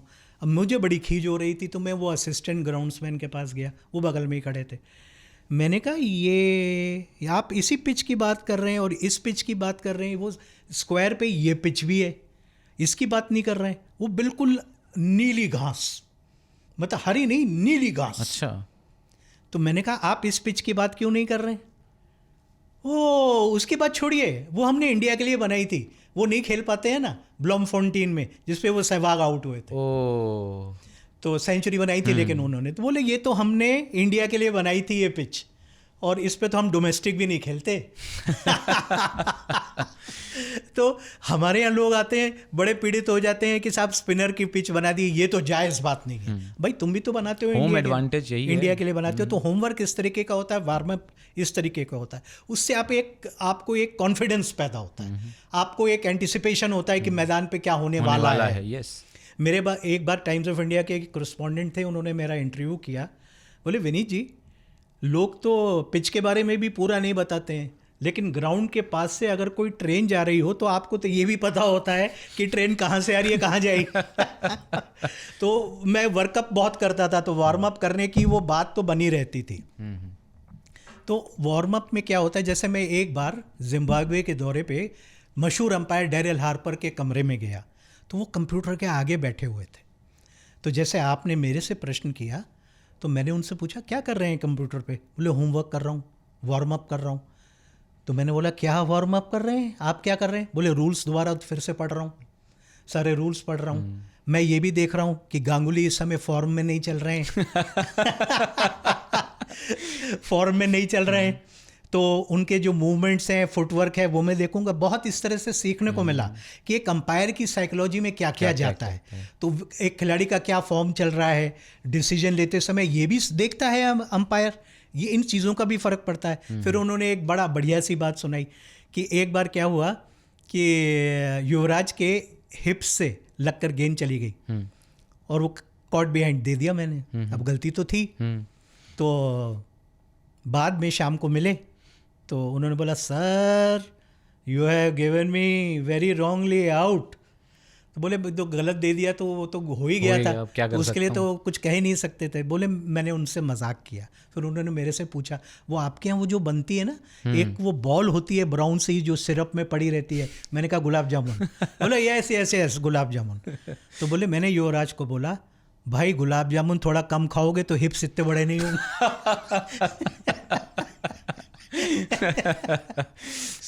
ह्यूमर गजब का। तो इस तरह से होता है। तो वार्म अप में ये है कि आपको रूल्स देखने हैं।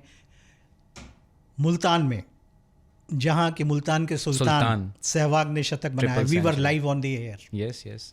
और शाम के समय मैच समाप्त हो रहा था और 9 विकेट गिर गए थे। अब स्टेडियम में किसी को मालूम नहीं, हम ऑफिशियल स्कोरर भी हमारे पास ही बैठा हुआ था और कमेंट्री पे मैं लाइव था। तो मैंने कहा कि ये खेल एक्सटेंड हो सकता है, इसमें नतीजा निकल सकता है, तो हाफ एन आवर एक्स्ट्रा ले सकता है जब तक वो विकेट गिरे। और ग्राउंड पे किसी को नहीं मालूम था। अच्छा। तो केवल वो तो हमारे उस समय क्या क्रिकेट के एक बहुत जानकार डायरेक्टर जनरल थे, क्या साहब शख्सियत थी उनकी, आप पूजनीय उनका कैरेक्टर था। उनका नाम था ब्रजेश्वर सिंह। वो क्रिकेट को इतना समझते थे। वहीं से हॉटलाइन से फ़ोन आया, well done AIR commentary team, I am proud of you. तो इस तरीके के नियम कभी काम आ जाते हैं। अगर आप उनको ब्रश अप नहीं करें तो विद द आर्टिकल नंबर उसको कोट किया जा सकता है, तो ऑथेंटिसिटी बढ़ती है। तो नियम को आप पढ़ सकते हैं, पिच को आप देख सकते हैं।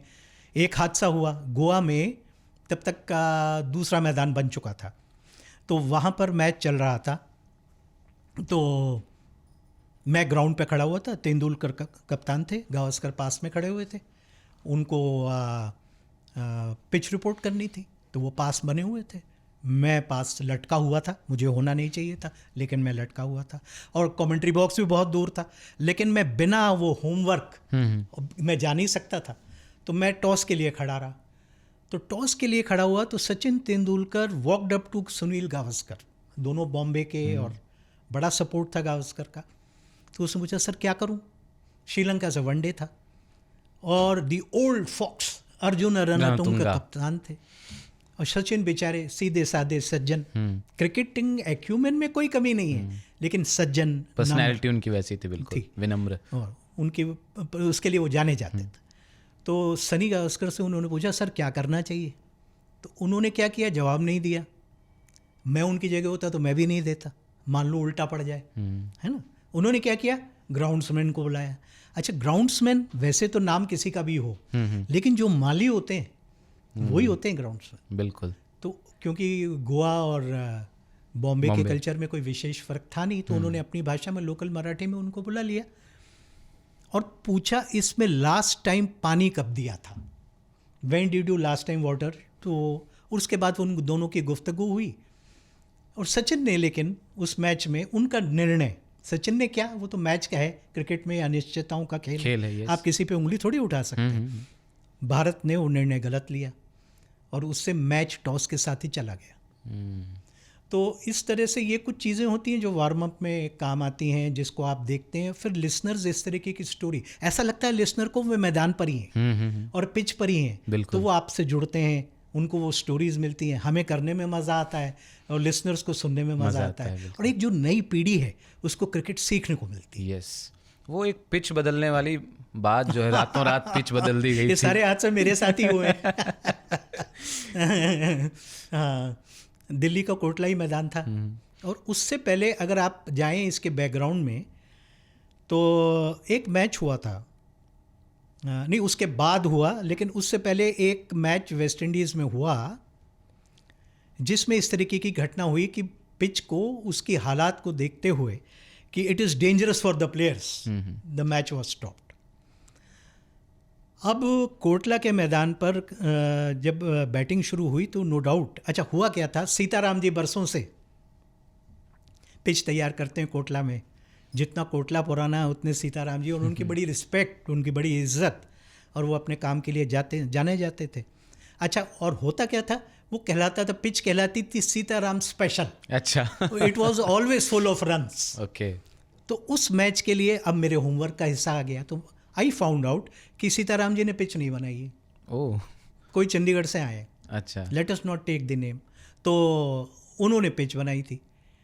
अब बाद में तो ये सारी बातें निकल कर आई कि इससे क्या हुआ क्यूरेटर बदलने से, तो उसकी बात भी अपन करेंगे। लेकिन वो पिच ऐसी बनी कि वास्तव में खतरनाक थी, तो वो अबेंडन हो गई, मैच अबेंडन हो गया, बड़ा भारी शोर हुआ। लेकिन उसमें ऐसा लग रहा था कि क्योंकि विकेट 3-4 गिर गए थे आनन फानन में, किसी के दांत भी टूट सकते हैं। तो उसके बाद अब क्या हुआ कि लिसनर्स बोर होंगे। मैंने बहुत पहले से ये मेरा उसूल रहा है, एज ए लिसनर अगर मैच जल्दी समाप्त हो गया या हो नहीं सका या बारिश से व्यवधान पहुंचाए, तो मैं लिसनर को जल्दी बैक नहीं ले जाता था, जब तक प्रोड्यूसर वहाँ स्टूडियोज़ में इशारा ना करे कि नहीं नहीं अब आ जाइए, तो मैं बोलता रहता था। तो हमने किसी को इंटरव्यू के लिए बुला लिया और वो सब कर लिया। तो उसमें वो जो बात उभर कर आई वो ये आई कि देखिए, दिल्ली की मिट्टी अलग है, चंडीगढ़ की मिट्टी अलग है, यहाँ का तापमान अलग है, यहाँ की एलिवेशन अलग है। तो जो आदमी बरसों से वहाँ पे काम कर सकता है वही इस पिच को पहचान सकता है। वो नहीं, अगर आप ठीक है आप टेक्निक ला सकते हैं, वहाँ की टेक्निक ला सकते हैं, क्योंकि अब तो आपको एक डॉसियर मिल जाता है, प्रिपेयरिंग ए पिच, बिल्कुल वो मिल जाता है, उसको आप पढ़ लीजिए, आपको पता लग जाएगा पिच कैसे बनानी। तब ऐसा नहीं होता था। तो ये हादसा क्यों हुआ, वो पूरी स्टोरी हम दे पाए लिसनर्स को। तो उससे क्या होता है कि क्रिकेटर्स को उससे इंसाइट मिलती है, क्रिकेटर्स को मिलती है, भावी पीढ़ी जो होती है उसका जज्बा बढ़ता है। तो इस तरीके की चीज़ें हो जाती हैं। बाद में वेंकट राघवन गए, और वेंकट राघवन अंपायर थे, जो भारत के पूर्व कप्तान स्पिनर जो थे। तो मैं देखो आपको सच्ची बात बताऊं, मुझे ये लगता था कि वेंकट राघवन, पूरी मीडिया कहती थी कि वेंकट राघवन से ज़्यादा बेहतर एरापल्ली अनंतराव सुंदरम प्रसन्ना स्पिनर हैं उनको खिलाया जाना चाहिए। और जब वो सुबह सुबह टीम में नहीं होते थे तो बड़े दुख होते थे, लेकिन Venkat was a much better batsman. अच्छा, वो टीम के कप्तान, उप कप्तान भी हुआ करते थे, तो he got preference over Prasanna. तो बाद में वो कप्तान हो से अंपायर हो गए। और फिर वेस्ट इंडीज़ में एक ऐसी पिच थी जो उन्होंने, क्योंकि मेरे दिल में ये लगता था कि ये इंडिया में ऐसा हो जाता है और विदेशों में जब होता है तो वो बच के निकल जाते हैं। तो Venkat saw to it that match was abandoned. वहाँ पे लोगों ने बड़ा उसका शोर किया। तो इस तरह से धीरे धीरे जब हम लोगों ने जीतना शुरू किया और देश के प्रति हमारा लगाव, हमारी जज्बा और वो सब बढ़ने लगा, जो एक एहसास कमतरी के शिकार हम हमेशा रहा करते थे, ऐसा लोग कहते हैं। ये केस टू केस और सब्जेक्टिव हो सकता है, लेकिन विश्लेषण तो होता ही था ना। हम आसानी से हार क्यों मान जाते हैं। बिल्कुल। तो वो जब जज्बा होने लगा तो अंपायरिंग में भी जब उन्होंने देखा कि वास्तव में हो रहा है, नहीं तो पहले हम क्या विदेशियों से, खासकर अपने होस्ट से दब जाते थे। और वो होस्ट अगर कहते नहीं खेल होना चाहिए, क्योंकि टिकट के प्राइस रिफंड करने पड़ते थे, टिकट के पैसे रिफंड करने पड़ते थे, तो ये सारी चीज़ें होती थी। तो वो फिर एक हादसा ऐसा हुआ, तो I felt very satisfied that Venkat when he found it suitable, ऐसा नहीं है कि कोई गलत निर्णय, Yes. तो उन्होंने भी इस तरीके का किया, तो Indian cricket started picking up, एक नए युग दौर की से तरफ, गुजरने लगा। और उसी में ये होमवर्क के तहत आता है, उसी बात को आगे बढ़ा रहा हूँ, क्योंकि मैं यहाँ पे ये कह दूँ कि बात निकली है तो दूर तलक जाएगी, और बरसों की पुरानी बात होगी। तो क्या हुआ कि ट्रेंट विच नॉटिंगहैम में हम एम्स्टर्डम से ट्रायंगुलर करके इंग्लैंड गए, और नॉटिंगहैम में हम खड़े हुए थे पिच के ऊपर, मैं ग्राउंड्समैन से बात कर रहा था अनऑफिशियली, बेतकल्लुफ़ी से, और उनको पहले कह देता था I will not quote you, पहले कह देता था। अचानक मैंने देखा उनकी पूरी बॉडी स्टिफ हो गई, तो मैंने कहा ये 2-4 मिनट तो मैंने देखा, तो मैंने आई डिड नॉट कमेंट। फिर वो और स्टिफ हो गए, उन्होंने बोलना बंद कर दिया, तो वो जहाँ देख रहे थे मैंने देखना शुरू किया, तो मैंने देखा सौरव गांगुली बड़े चले आ रहे भारत के कप्तान। तो मैंने कहा आप चुप क्यों हो गए, क्या बात है? बोला गांगुली इज कमिंग। तो मैंने कहा लेट हिम कम। मैंने इस एंगल से बोला वो जानते हैं मैं टीम के साथ आया हूँ, मैं कमेंटेटर हूँ, तो मैंने कहा let him come. Oh no, I have to prepare myself mentally to give his answer. तो कहने का मतलब ये, गांगुली उसी सिक्के में पैसे लौटाता था जिस सिक्के में विदेशी वो करते थे। वो मतलब लोहा लेता था, उन्हीं की दवाई उन्हीं को पिलाता था। उसी दौरे के दौरान लिफ्ट में एक जर्नलिस्ट मिला, वो बड़े सीजन कैंपेनर थे। तो मैंने कहा आपको क्या लगता है, कि मैं तो I am always a humble student of the game, तो मैंने उनसे पूछा कि सौरव गांगुली के तेवर बड़े रहते हैं? तो वो मेरे कान में बोले विनीत, कप्तान तो बदमाश चाहिए। क्यों, बदमाशी का जवाब दे सकता है। सही बात है। तो ये सारी चीज़ें जब एयर पे हम बोलते थे, और आकाशवाणी का को ये श्रेय जाता है कि वो हमें ये सब बोलने देते थे। उस पर कभी वो टिप्पणी नहीं करते थे और वो नहीं करते थे। लेकिन आकाशवाणी का और योगदान है, आकाशवाणी का और रेडियो का क्रिटिसिज्म बहुत होता है, लेकिन आकाशवाणी को बहुत श्रेय जाता है, वो बात अपन जारी आगे करें। बिल्कुल सर, आप जैसा बता रहे थे पहले मैच में कमेंट्री करते हुए, चाहे वो रणजी का मैच हो या फिर इंटरनेशनल वाला, दोनों में ही आपने छक्के चौके लगाए खूब कमेंट्री करते हुए। बट आपके साथ कभी ऐसा हुआ हो, कोई गुफअप हो गया होगा? पूरी तैयारी आप करके जाते हैं, बट होता है ना कभी कभी किस्मत ख़राब हो जाती है, मूड अच्छा नहीं हो, है ना? तो कुछ ऐसा हुआ आपके साथ या किसी साथी के साथ ऐसा हुआ हो जिसको आपने संभाला? बहुत से ऐसे किस्से याद आते हैं, लेकिन जो अखर गई वो पाकिस्तान के दौरे पे थी। अब वो पाकिस्तान का दौरा था और बड़ा सफल दौरा था, उसमें हम एक दिवसीय भी जीते और टेस्ट भी जीते और लाइव कवरेज भी आकाशवाणी ने किया। और उस समय क्या है कि कॉमर्शियल सेक्शन बड़ा अच्छा था, तो विज्ञापन बहुत आते थे, कई बार 1-1, 2-2 बॉल निकल जाती थी। बिल्कुल। लेकिन लिस्टनर बर्दाश्त करता था क्योंकि उसको लाइव सुनने को मिल रहा है। तो एक दिन मैंने कुछ स्टोरीज हाथ लग गई। वो एक लक की बात होती है, उसमें आपका अपना टैलेंट काम नहीं करता है, कई बार आप प्योर एंड सिंपल भाग्यशाली होते हैं। तो एक अच्छी स्टोरी मिल गई थी, मैंने कमेंट्री शुरू की और 10 मिनट तक नॉन स्टॉप मैं बोलता रहा। और उसके बाद हमारा इंजीनियर, जो अब तक बहुत व्यस्त था लेकिन मुझे मालूम नहीं था, वो मेरे कान में आकर बोलता है हम एयर पे गए ही नहीं है। अरे और फिर वो एक D4 एंटेना होता था, उन्होंने छत पे लगाया, और वो बड़े स्मार्ट इंजीनियर थे, वो चेन्नई के थे, उनका नाम इस समय मेरे मेमोरी पहले जैसी नहीं रही, मैं भूल रहा हूँ। बहुत ही सज्जन व्यक्ति थे, मिलनसार, और पूरा दौरा हमारा बड़ा उनकी वजह से अच्छा निकला। उन्होंने ऊपर एक छतरी तान दी और वो सारा कम्युनिकेशन सिस्टम पाकिस्तान का फेल हो गया। उसके बावजूद फिर हम लोगों ने कमेंट्री की, लेकिन मोबाइल से। क्या बात है, मोबाइल से कमेंट्री की। बहुत सारे ऐसे आपके पास किस्से होंगे आई एम श्योर, बट कुछ एक चीज़ें मतलब सर वैसे बताइएगा कि हमारे भी फेवरेट क्रिकेटर होते हैं, आपके भी जैसे फेवरेट क्रिकेटर्स थे, कोई ऐसा क्रिकेटर जिसके लिए आप चाहेंगे नहीं वो खेलता रहे मैं कमेंट्री करता रहूँ, कुछ ऐसा? हाँ, बहुत से हैं। देखिए, मैं इतना भाग्यशाली रहा हूँ कि जब मैं क्रिकेट, मेरी कमेंट्री मैंने करनी शुरू की, तो उन दिनों सनी गावस्कर अपने क्रिकेट कैरियर के उत्तरार्ध में थे, लेकिन खेल रहे थे। और मोहिंदर रमानाथ, दिलीप वेंगसरकर और भारतीय स्पिन क्वार्टेट, बिशन बेदी, 1987 का वर्ल्ड कप मेरा पहला वर्ल्ड कप था। तो बिशन बेदी को भोपाल में मैंने बॉलिंग करते हुए देखा, वो एक टूर्नामेंट में करने के लिए आए थे। तो मैं एक युगों के बीच में सेतु था एज ए कमेंटेटर। तो मैंने सबको देखा। तो चयन करना ऐसा बहुत मुश्किल है, लेकिन जैसे होता है ना कि जैसे ब्रैडमैन के लिए कहा जाता है, और आपने किताबों में पढ़ा होगा, मैंने बहुत सी किताबों में पढ़ा कि आप किचन में काम कर रही हैं, घर की महिला हैं, गृहिणी हैं, किचन में काम कर रही हैं और वो खाना बना रही हैं और अपने पति देव से कह रही हैं, इज ब्रैडमैन स्टिल इन? क्या वो अभी भी खेल रहे हैं? No darling, he has just got out. हाँ, अब खाना मैं राहत से बना सकती हूँ।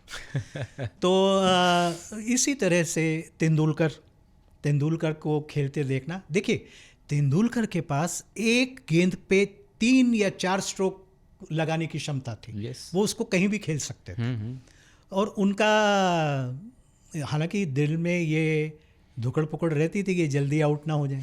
अब जैसे सनी गावस्कर हैं, अगर आते ही उन्होंने शॉट ज़्यादा खेलना शुरू कर दिया, वो ज़माना था जब बॉल्स मायने नहीं रखती थी, और आते ही उन्होंने जल्दी जल्दी से शॉट खेलने शुरू किया, तो जो क्रिकेट की जानकार अपने मित्र होते थे उनसे अपन कहते थे, अरे यार कुछ ज़्यादा शॉट खेल रहे हैं, ये जल्दी आउट हो जाएंगे।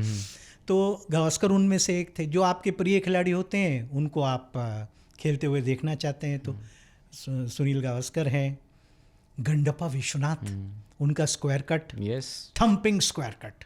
हालांकि वो ठीक है, जितनी बार उन्होंने चौके लगाए उस पे, उससे ज़्यादा बार वो उस पे आउट भी हुए। आपकी स्ट्रेंथ ही आपकी वो बन जाती है। तो गंडप्पा विश्वनाथ की क्या कहने हैं, लोग रेडियो बंद कर देते थे उनके आउट होने पर।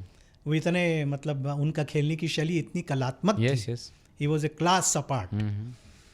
गावस्कर कहते थे, कई बार मैं नॉन स्ट्राइकिंग एंड पर रहता था तो मैं भूल जाता था कि भैया मेरे को रन भी दौड़ना है। बेस्ट सीट पे वो बैठे होते थे, उसका लुत्फ उठाने। He was fascinated by the batting of his. कई बार उन्होंने जिक्र किया है publicly Gundappa Vishwanath. He was Vichy was his brother-in-law also. तो उनकी सिस्टर उनसे भी आई हुई है। तो ये कुछ खिलाड़ी हैं, कुछ को बॉलिंग करते हुए आप देखना चाहते हैं कि उनको ज़्यादा आप बॉलिंग करते हुए देखें। जैसे आज बुमराह को लोग देखना पसंद करते हैं, है ना। पता नहीं, बुमराह की एक मासूमियत छलकती है चेहरे से। आपको ये लगता है कि बस आप कैसे भी करके इनसे मिल लें। अच्छा, सज्जन है, बहुत अच्छे, बिल्कुल आप उनको गुर्राते हुए नहीं देखेंगे, तेज बॉलर की तरह तेवर बहुत कभी कभार ही कभी आप उनको देखेंगे। तो कुछ खिलाड़ी होते, शेन वॉर्न, ओहो, पूरा मैदान लूट लेते थे, आप उनके चेहरे से नज़रें नहीं हटा सकते थे। और मैं आपको बताऊं, उनकी जो बॉल है, जैसे सांप फुफकारता है ना, वो इतने रेवोल्यूशन देते थे गेंद पे, सर करती हुई उनकी गेंदें आती थी। अच्छा, और केवल अपनी बॉडी लैंग्वेज से माया जाल बिछाकर वो खिलाड़ी को आउट कर लेते। सब माइंड गेम चलता था, पूरा माइंड गेम चलता। वो एक ग्लेडिएटर की तरह पूरे थिएटर को लूट लेते थे। तो शेन वॉर्न एक ऐसा खिलाड़ी था जिसको आप देखना चाहते थे और उनसे मिलना चाहते थे। उनकी जो कार्यशैली थी, कभी विकेट नहीं मिल रहा है तो ऑस्ट्रेलिया हमेशा they walked up to Shane Warne, और वो गेम्समैनशिप भी करते थे। लेकिन लेग स्पिन की कला को उन्होंने पुनर्जीवित कर दिया। उन्होंने उस लेवल तक ले गए कि वो, जो कि एक लेग स्पिनर जो है स्वभाव से महंगा साबित होता है, नियंत्रण करना इतना आसान नहीं होता है, रन बहुत जाते हैं। और फिर आपको अब शुरुआत में आपको याद होगा, रवि शास्त्री ने डबल 100 किया था, शेन वॉर्न का डेब्यू मैच था और उन्होंने 200 से ज़्यादा रन दिए थे। किसको मालूम था ये शेन वॉर्न के मैदान पर तूती बोलेगी, बॉल ऑफ द सेंचुरी, और वो होती थी। तो ये इस तरीके के खिलाड़ी हैं जो आपको आकर्षित, बरबस ध्यान अपनी ओर खींच लेते हैं। तो उनको आप देखना पसंद करते हैं। कभी ऐसा हुआ कि कोई बल्लेबाज बैटिंग कर रहा हो या कोई बॉलर बॉलिंग कर रहा हो और मन में चल रहा हो, यार इससे अच्छा तो मैं ही चला जाता करने? नहीं, ऐसा मुझे व्यक्तिगत तौर पे नहीं होता था, लेकिन मुझे इस तरीके के इंट्यूशन बहुत होते थे। वो माँ सरस्वती की कृपा या जो भी आप कह लें, मुझे ये लगता था अगले ओवर में कुछ होगा।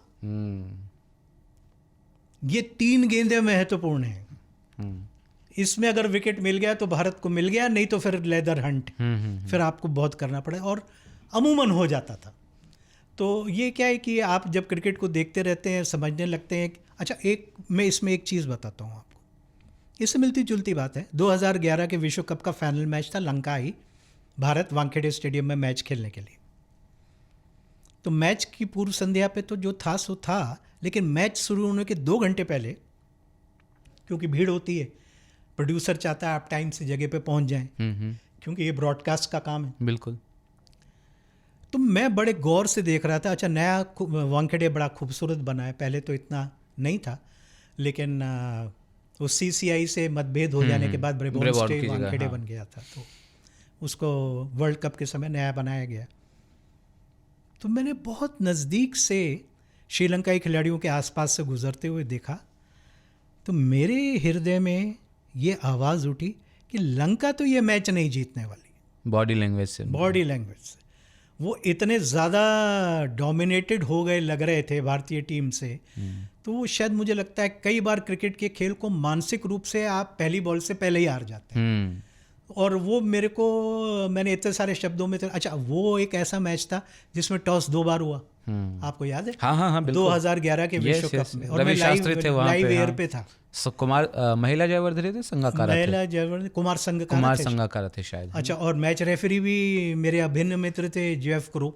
और वो 2 टॉस हुए और ऐसा लगा जैसे कि भारत के साथ नाइंसाफी हुई वहाँ पे, लेकिन वो जो भी है वो इतिहास का हिस्सा है और ज़्यादा परतें खोलने में कोई मज़े वाली बात नहीं है। लेकिन हाँ, ये हाथ से गुजर जाते हैं और ऐतिहासिक हो जाते हैं। एक कमेंटेटर के लिए चैलेंजेस जो हैं, चुनौतियाँ सबसे बड़ी, आप पहले भी जिक्र कर रहे थे, क्या हैं? देखिए, क्रिकेट का खेल अब बहुत बदल गया है। T20 क्रिकेट आ गया है, पहले ODI आया, फिर टीवी आ गया है। और टीवी आ जाने के बाद एक कमेंटेटर की चुनौती बहुत बढ़ गई, बहुत ज़्यादा बढ़ गई। मुझे याद आता है कि एक बार क्योंकि मेरे चाहने वाले, मेरे प्रशंसक, उनका बहुत प्यार मिला मुझे। पाकिस्तान से मैच था और शुरुआती पल थे, और मैं एक खिलाड़ी को पहचान नहीं पाया। अच्छा। और उसका नाम मैं, ये शर्जीली है कहता रहा, और वो शर्जील थे नहीं। हाँ। और मेरे जो चाहने वाले थे, उनके फ़ोन मेरे पे आ रहे हैं, सर नाम गलत ले रहे हैं, ये वो नहीं है, क्योंकि वो टीवी के आगे बैठे हैं। अच्छा। ये रहे आपके सारे जवाब। तो आज आम लिसनर इतना नॉलेजेबल हो गया है कि वो जानता है कि कौन क्या है। तो आपकी चुनौती मैनीफोल्ड बढ़ गई है। अब एक आम व्यूअर से ज़्यादा आप खेल को जानते हो, समझते हो, तभी आपकी वक़्त है, और तभी आप अपने लिसनर को कुछ एक्स्ट्रा बता सकते हैं, नहीं तो बात बनने वाली नहीं है। सही बात। तो खेल में जब तक आपके प्राण नहीं होंगे, जब तक आपकी नसों में कोई खेल रचा बसा नहीं होगा, आप उसमें रमे नहीं होंगे, तब तक वो फिर बात बनती नहीं है। आपको पैशन ऑफ द गेम, जज्बात होने चाहिए, ये सबसे बड़ी ज़रूरत है। और फिर एक क्रिकेटर की तरह आपकी आईसाइट अच्छी होनी चाहिए, फिटनेस लेवल अच्छे होने चाहिए, और सारी चीज़ें हैं, प्रेजेंस ऑफ माइंड, किसी भी हादसे को संभाल लेना। बिल्कुल। तो ये सारी चीज़ें हैं। खेल की नॉलेज तो फर्स्ट फंडामेंटल है।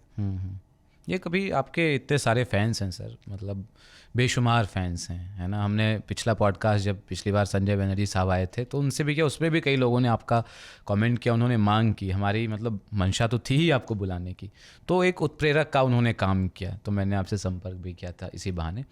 कोई अतरंगी ऐसा कोई फ़ैन मिला जो आप उससे हतप्रभ रह गए, उसके सवाल से, उसके अंदाज से, कुछ ऐसा कभी हुआ आपके साथ?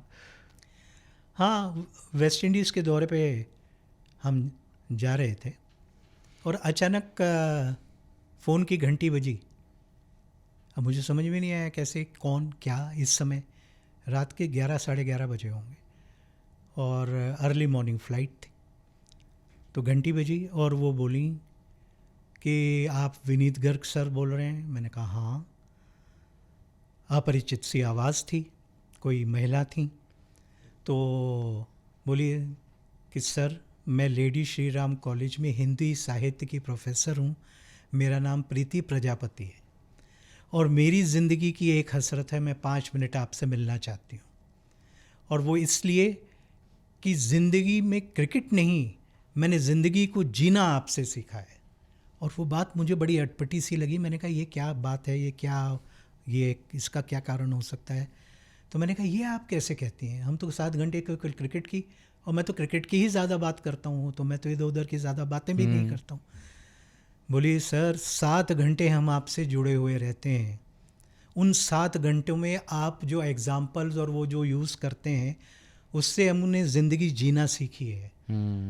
और वो हिंदी साहित्य की टीचर, और फिर बाद में दौरे से लौटकर जब मैं दिल्ली में सब जब रिवाइंड होता है टूर, तो उनको मैंने इनवाइट किया होटल, उनके पूरे परिवार को। हम लोगों ने साथ में खाना खाया, उनके बच्चे भी साथ में थे। अब मैं आपको बताऊं, वो विजुअली हैंडीकैप्ड थी। बताइए। तो बिल्कुल ऐसे जो जेस्चर्स हैं वो दिल को छू जाती हैं और आपके जेहन में हमेशा के लिए आप रह जाती हैं, उनके घर कर एक जाती फ़ोन ने वो 1.5 महीने के दौरे पे मुझे इंस्पायर्ड रखा हैं। कि मेरे, क्योंकि जब आपसे इस तरीके की बातें होती हैं तो आपका उत्तरदायित्व बढ़ जाता है, आपकी जिम्मेदारी बढ़ जाती है। आपको वो एक खुराक देता है, आपको प्रेरित करता है, आपको इंस्पायर करता है कि आप आलस ना करें। अपना होमवर्क वार्म अप जो आप कह रहे थे उस पे आप और शिद्दत के साथ उसमें अडिग रहने का प्रयास करें, क्योंकि आपको मालूम हो जाता है, क्योंकि बाद के दिनों में मुझको ये हो जाता था कि आज मेरा लिसनर जान रहा है कि मैं आज आने वाला हूँ, पूर्व पब्लिसिटी है, तो वो क्या क्या मेरे लिए वो एक इतना सहज हो गया कि वो क्या क्या मेरे से उम्मीद करेंगे, आज मेरे पास उनके जवाब हैं या नहीं हैं। और बाद में ऑफ ट्यूब में भी मैं उसकी भरपाई करता था। और लोग ये कहने लगे कि विनीत जी को तो ऑफ ट्यूब कमेंट्री में भी ये पता होता है कि हवा किस दिशा से बह रही है, जबकि क्रिकेट में हवा का बहुत महत्व है। बिल्कुल।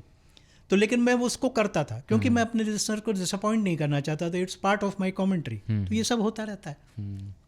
एक लंबा सेशन चलता है, आप अभी बता ही रहे थे कि पूरे दिन जब टेस्ट मैच की कमेंट्री होती थी 2 लोग कमेंट्री कर रहे होते थे, है ना, या वनडे मैचेज भी चलते हैं, उसमें भी कई बार 7, साढ़े 7, 8 घंटे भी मैच खिंच जाता है, बारिश वगैरह अगर आ गई बीच में, तो एक लंबा स्टिंट हो जाता है आप लोगों का। तो बीच में कैसे अपने आप को अपने बेस्ट पे रखना है, कैसे चाय की चुस्कियाँ होती हैं या कोई सुपरस्टिशन, जैसे आप सचिन तेंदुलकर का जिक्र कर रहे थे, पहले आमतौर पर ये उनके बारे में लोगों को पता है कि पहले वो अपना लेफ्ट पैड जो है पहले पहनते थे, तो ऐसा कुछ आप लोगों के साथ भी होता है, कुछ करते हैं, कुछ लकी चार्म, कुछ सुपरस्टिशन या कुछ सीक्रेट? अब राज की बात कह दें तो जाने महफिल में क्या हो। लेकिन ऐसा है, देखिए मैं आपको बताता हूँ, ये इतनी बारीक बात है, इतनी इंट्रिकेट बात है। जब आप कमेंट्री बॉक्स में घुसते हैं तो अमूमन एक साथ 2 ही कमेंटेटर होते हैं। भाई 4 की टीम है टेस्ट मैच में तो 2 ही बैठेंगे, तो वो बैठे हुए हैं चेयर पे, तो कौन किस तरफ बैठेगा, बाएं बैठेगा या दाएं बैठेगा। बाद के दिनों में टीवी मॉनिटर भी हो गए, पहले नहीं होते थे। अच्छा, पिच की पोजीशनिंग क्या है? आकाशवाणी को कमेंट्री बॉक्स, रेडियो को टीवी के समय में सौतेला व्यवहार मिलता था, लेकिन पहले तो बिल्कुल पिच की सीध में ही कमेंट्री बॉक्स होते थे। लेकिन कई लोग जब क्रिकेट को नहीं समझते थे तो सिलेक्शन बॉक्स का गलत कर लेते थे। जो क्रिकेट को नहीं समझता था तो वो सोचता था थोड़ा बड़ा कमेंट्री बॉक्स है, और हमें लगता था कि चाहे छोटा हो, लाइन में हो पिच के, तो मूवमेंट देखने को मिलेगी, 2 अतिरिक्त बातें अपने सुनने वालों तक पहुंचा पाएंगे। तो होता क्या है कि जब आप कमेंट्री बॉक्स में सुबह सुबह घुसे तो बाएं में कौन बैठेगा, दाएं में कौन बैठेगा, और ये एक ऐसा मुद्दा हो जाता था। और मान लीजिए आपको अगर आपके साथी कमेंटेटर ने बोल दिया कि Vineet, why don't you decide where do you want to sit, और मैंने कह दिया मैं बाएं बैठूंगा, तो पूरे दिन उस दूसरे कमेंटेटर पे ये मानसिक दबाव रहता था, यार अच्छी सीट तो वो थी। जबकि अमूमन ऐसा होता नहीं था। अच्छा। एक इंग्लिश के दिग्गज कमेंटेटर हैं, आज भी हैं, और बड़े प्रसिद्ध हैं और मेरे बड़े अभिन्न मित्र भी हैं, ऐसी कोई बात नहीं है, लेकिन पूरे दिन वो डिप्रेशन से में नज़र आए। अगला मैच जब हुआ और जब कभी मौका मिला तो मैं गया ही नहीं अंदर, क्योंकि वो मेरे को इतना चाहते थे, पसंद करते थे कि भाई you take which seat you want. जब तक वो बैठ नहीं जाए मैं जाता ही नहीं था। नहीं तो मैंने कहा वो मुझे ऑफर करेंगे, let him take, because I want him to be in very good zone, कि वो अच्छी मैच कर सके। तो इस तरीके की कुछ चीज़ें होती हैं। पेशावर में एक बार, एक दिन पहले हमने प्रयास किया कि अच्छे से अच्छा कमेंट्री बॉक्स मिल जाए, और कमेंट्री बॉक्स मिल गया। और सुबह हम गए तो कमेंट्री बॉक्स बदला हुआ, और मेरे प्रोड्यूसर से इतना झगड़ा हुआ, मैं आपको बयान नहीं कर सकता। मैंने कहा कमेंट, बोले सर क्या फ़र्क पड़ता है, वहाँ से कर दीजिए ना। मैंने कहा तुमको क्या बताऊँ मैं। तो और एक बार क्या हुआ कि आबू धाबी से हम लाइव थे और दोनों देशों के राज्याध्यक्ष आने वाले थे। तो मिलिट्री का सुबह सुबह जब हम मैदान पर जब हम पहुंचे तो समय बदला हुआ था, बड़ी भारी सिक्योरिटी, हमारी कमेंट्री बॉक्स पे ताला, और बाहर ऐसा सैनिक खड़ा हुआ था, जाबाज, देख के ही पसीने आ जाए, ऐसा लंबा चौड़ा। और हमारे जो प्रोड्यूसर थे वो तो दुबक के एक तरफ बैठ गए, वो थर थर कांपने लगे कि उनकी तो नौकरी का सवाल था। तो मेरा का शुरू से ये था कि क्रिकेट से इतना लगाव था, तो मतलब मैं ऐसी ऐसी चीज़ें कर जाता था कि जो आमतौर पर एक सेंसिबल आदमी नहीं करता है, समझदार आदमी नहीं करेगा। मैं सीधा उसके पास गया, मैंने कहा देखो गवर्नमेंट रेडियो का मामला है, it is government of India, और ना वो हिंदी समझे ना अंग्रेज़ समझे, अरेबिक समझने वाला व्यक्ति, और ये पर्सनैलिटी, आदमी को देख कर ही आपको पसीना आ जाए। तो मैंने कहा देखिए गवर्नमेंट रेडियो का मामला है, और अगर आप नहीं खोलेंगे तो ये बड़ा बड़ा भारी इशू बन जाएगा। वो समझ गया। कितना आदमी? मैंने बोला केवल 4, केवल 4, 5वां नहीं जाने का। मैंने कहा केवल 4, और वो टाइम पे ब्रॉडकास्ट हो गया। तो उस समय अगर ये नहीं होता तो इस तरीके की चीज़ें हो जाती हैं जो आपको बरसों याद रहती हैं। गले लग गया प्रोड्यूसर। आपका बहुत लंबा करियर रहा है सर कमेंट्री का, मतलब इस पूरे करियर का अगर एक मोमेंट चुना जाए जिसमें प्लेयर ऑफ द होता है ना मैच के बाद, प्लेयर ऑफ द मैच, आप 2 नाम बता दीजिए, 2 वाक़ये बता दीजिए। क्या कौन से सबसे बड़े आपके करियर के सबसे बड़े मौके आए कमेंट्री में? एक तो पाकिस्तान में वनडे और टेस्ट दोनों जीतना, क्योंकि मैंने एज ए लिसनर और as a cricket fan Bishan Bedi की गेंद पर ज़हीर अब्बास को छक्के उड़ाते हुए देखा। वो एक ऐसा मैच जो सबको लग रहा था ड्रॉ होगा, और मुझे याद है हनीफ मोहम्मद कमेंट्री बॉक्स में बैठे थे और मैं सुन रहा था।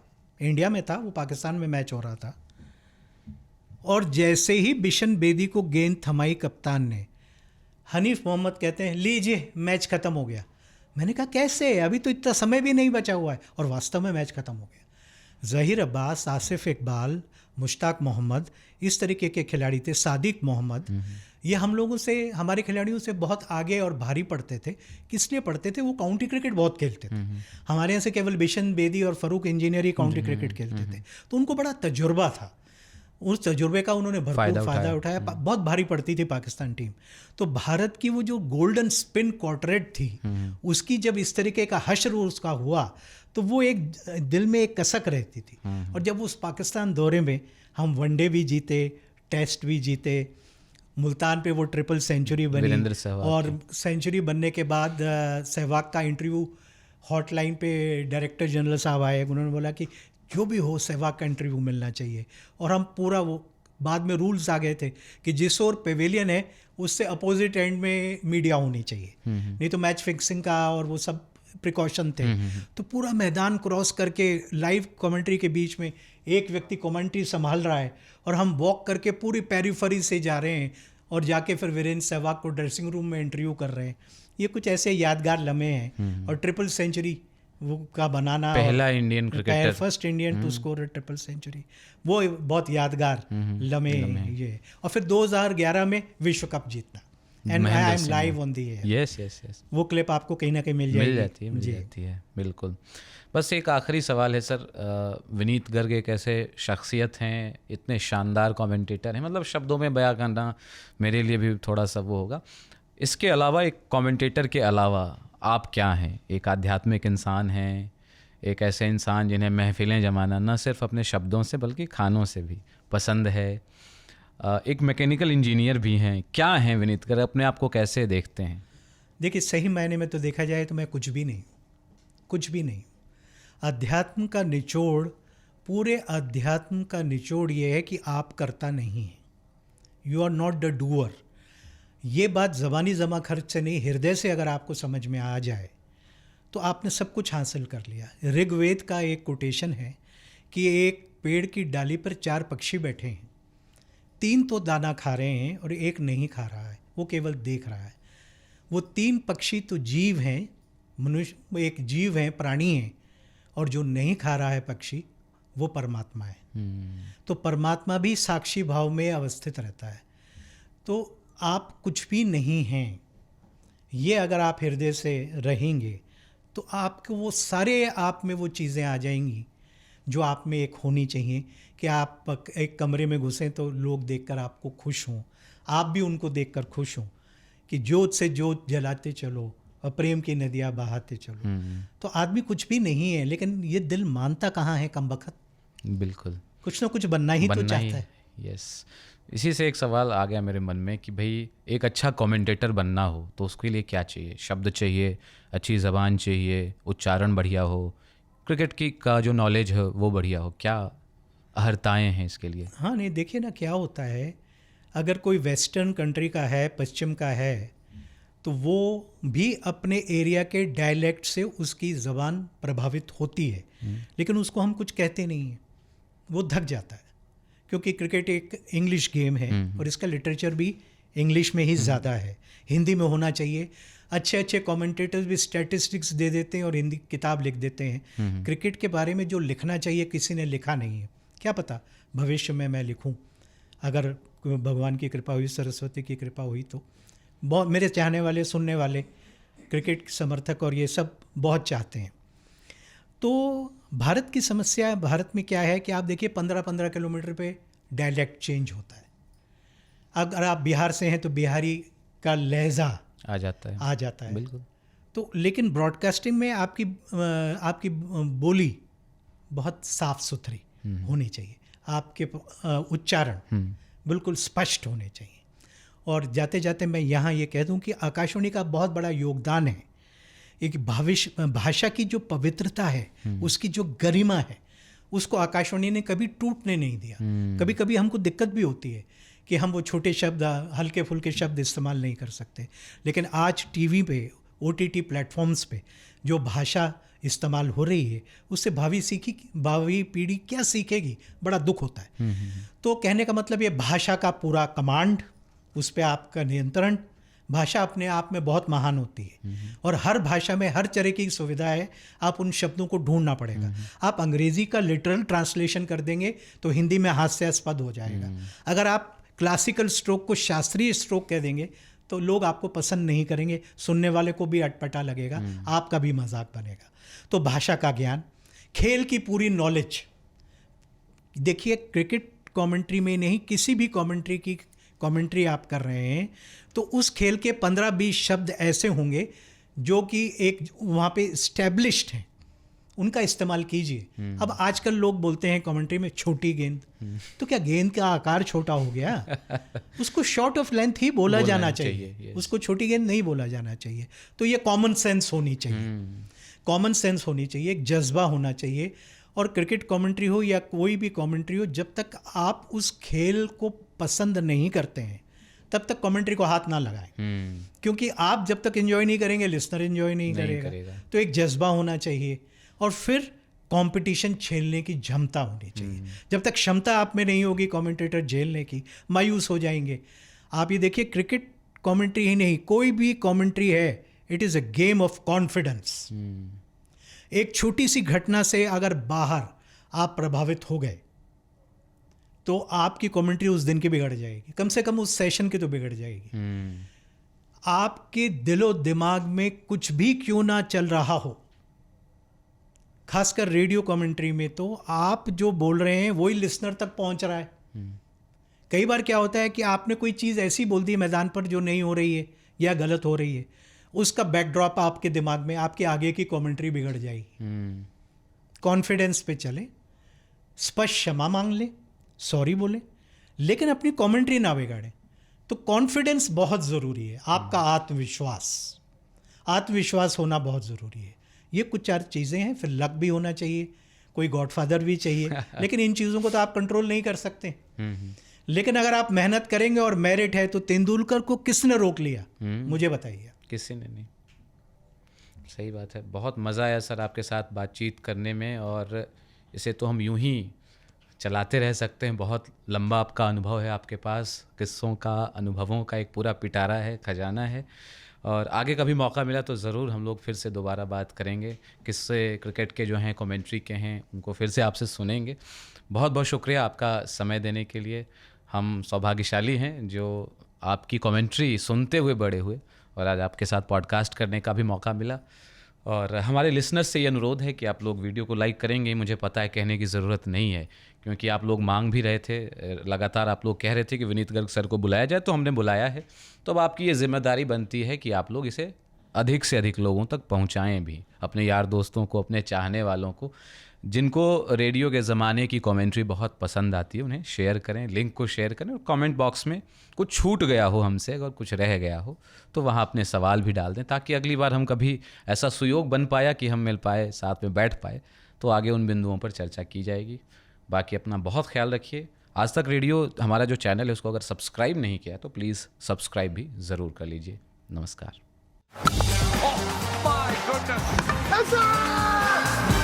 Balla Ball.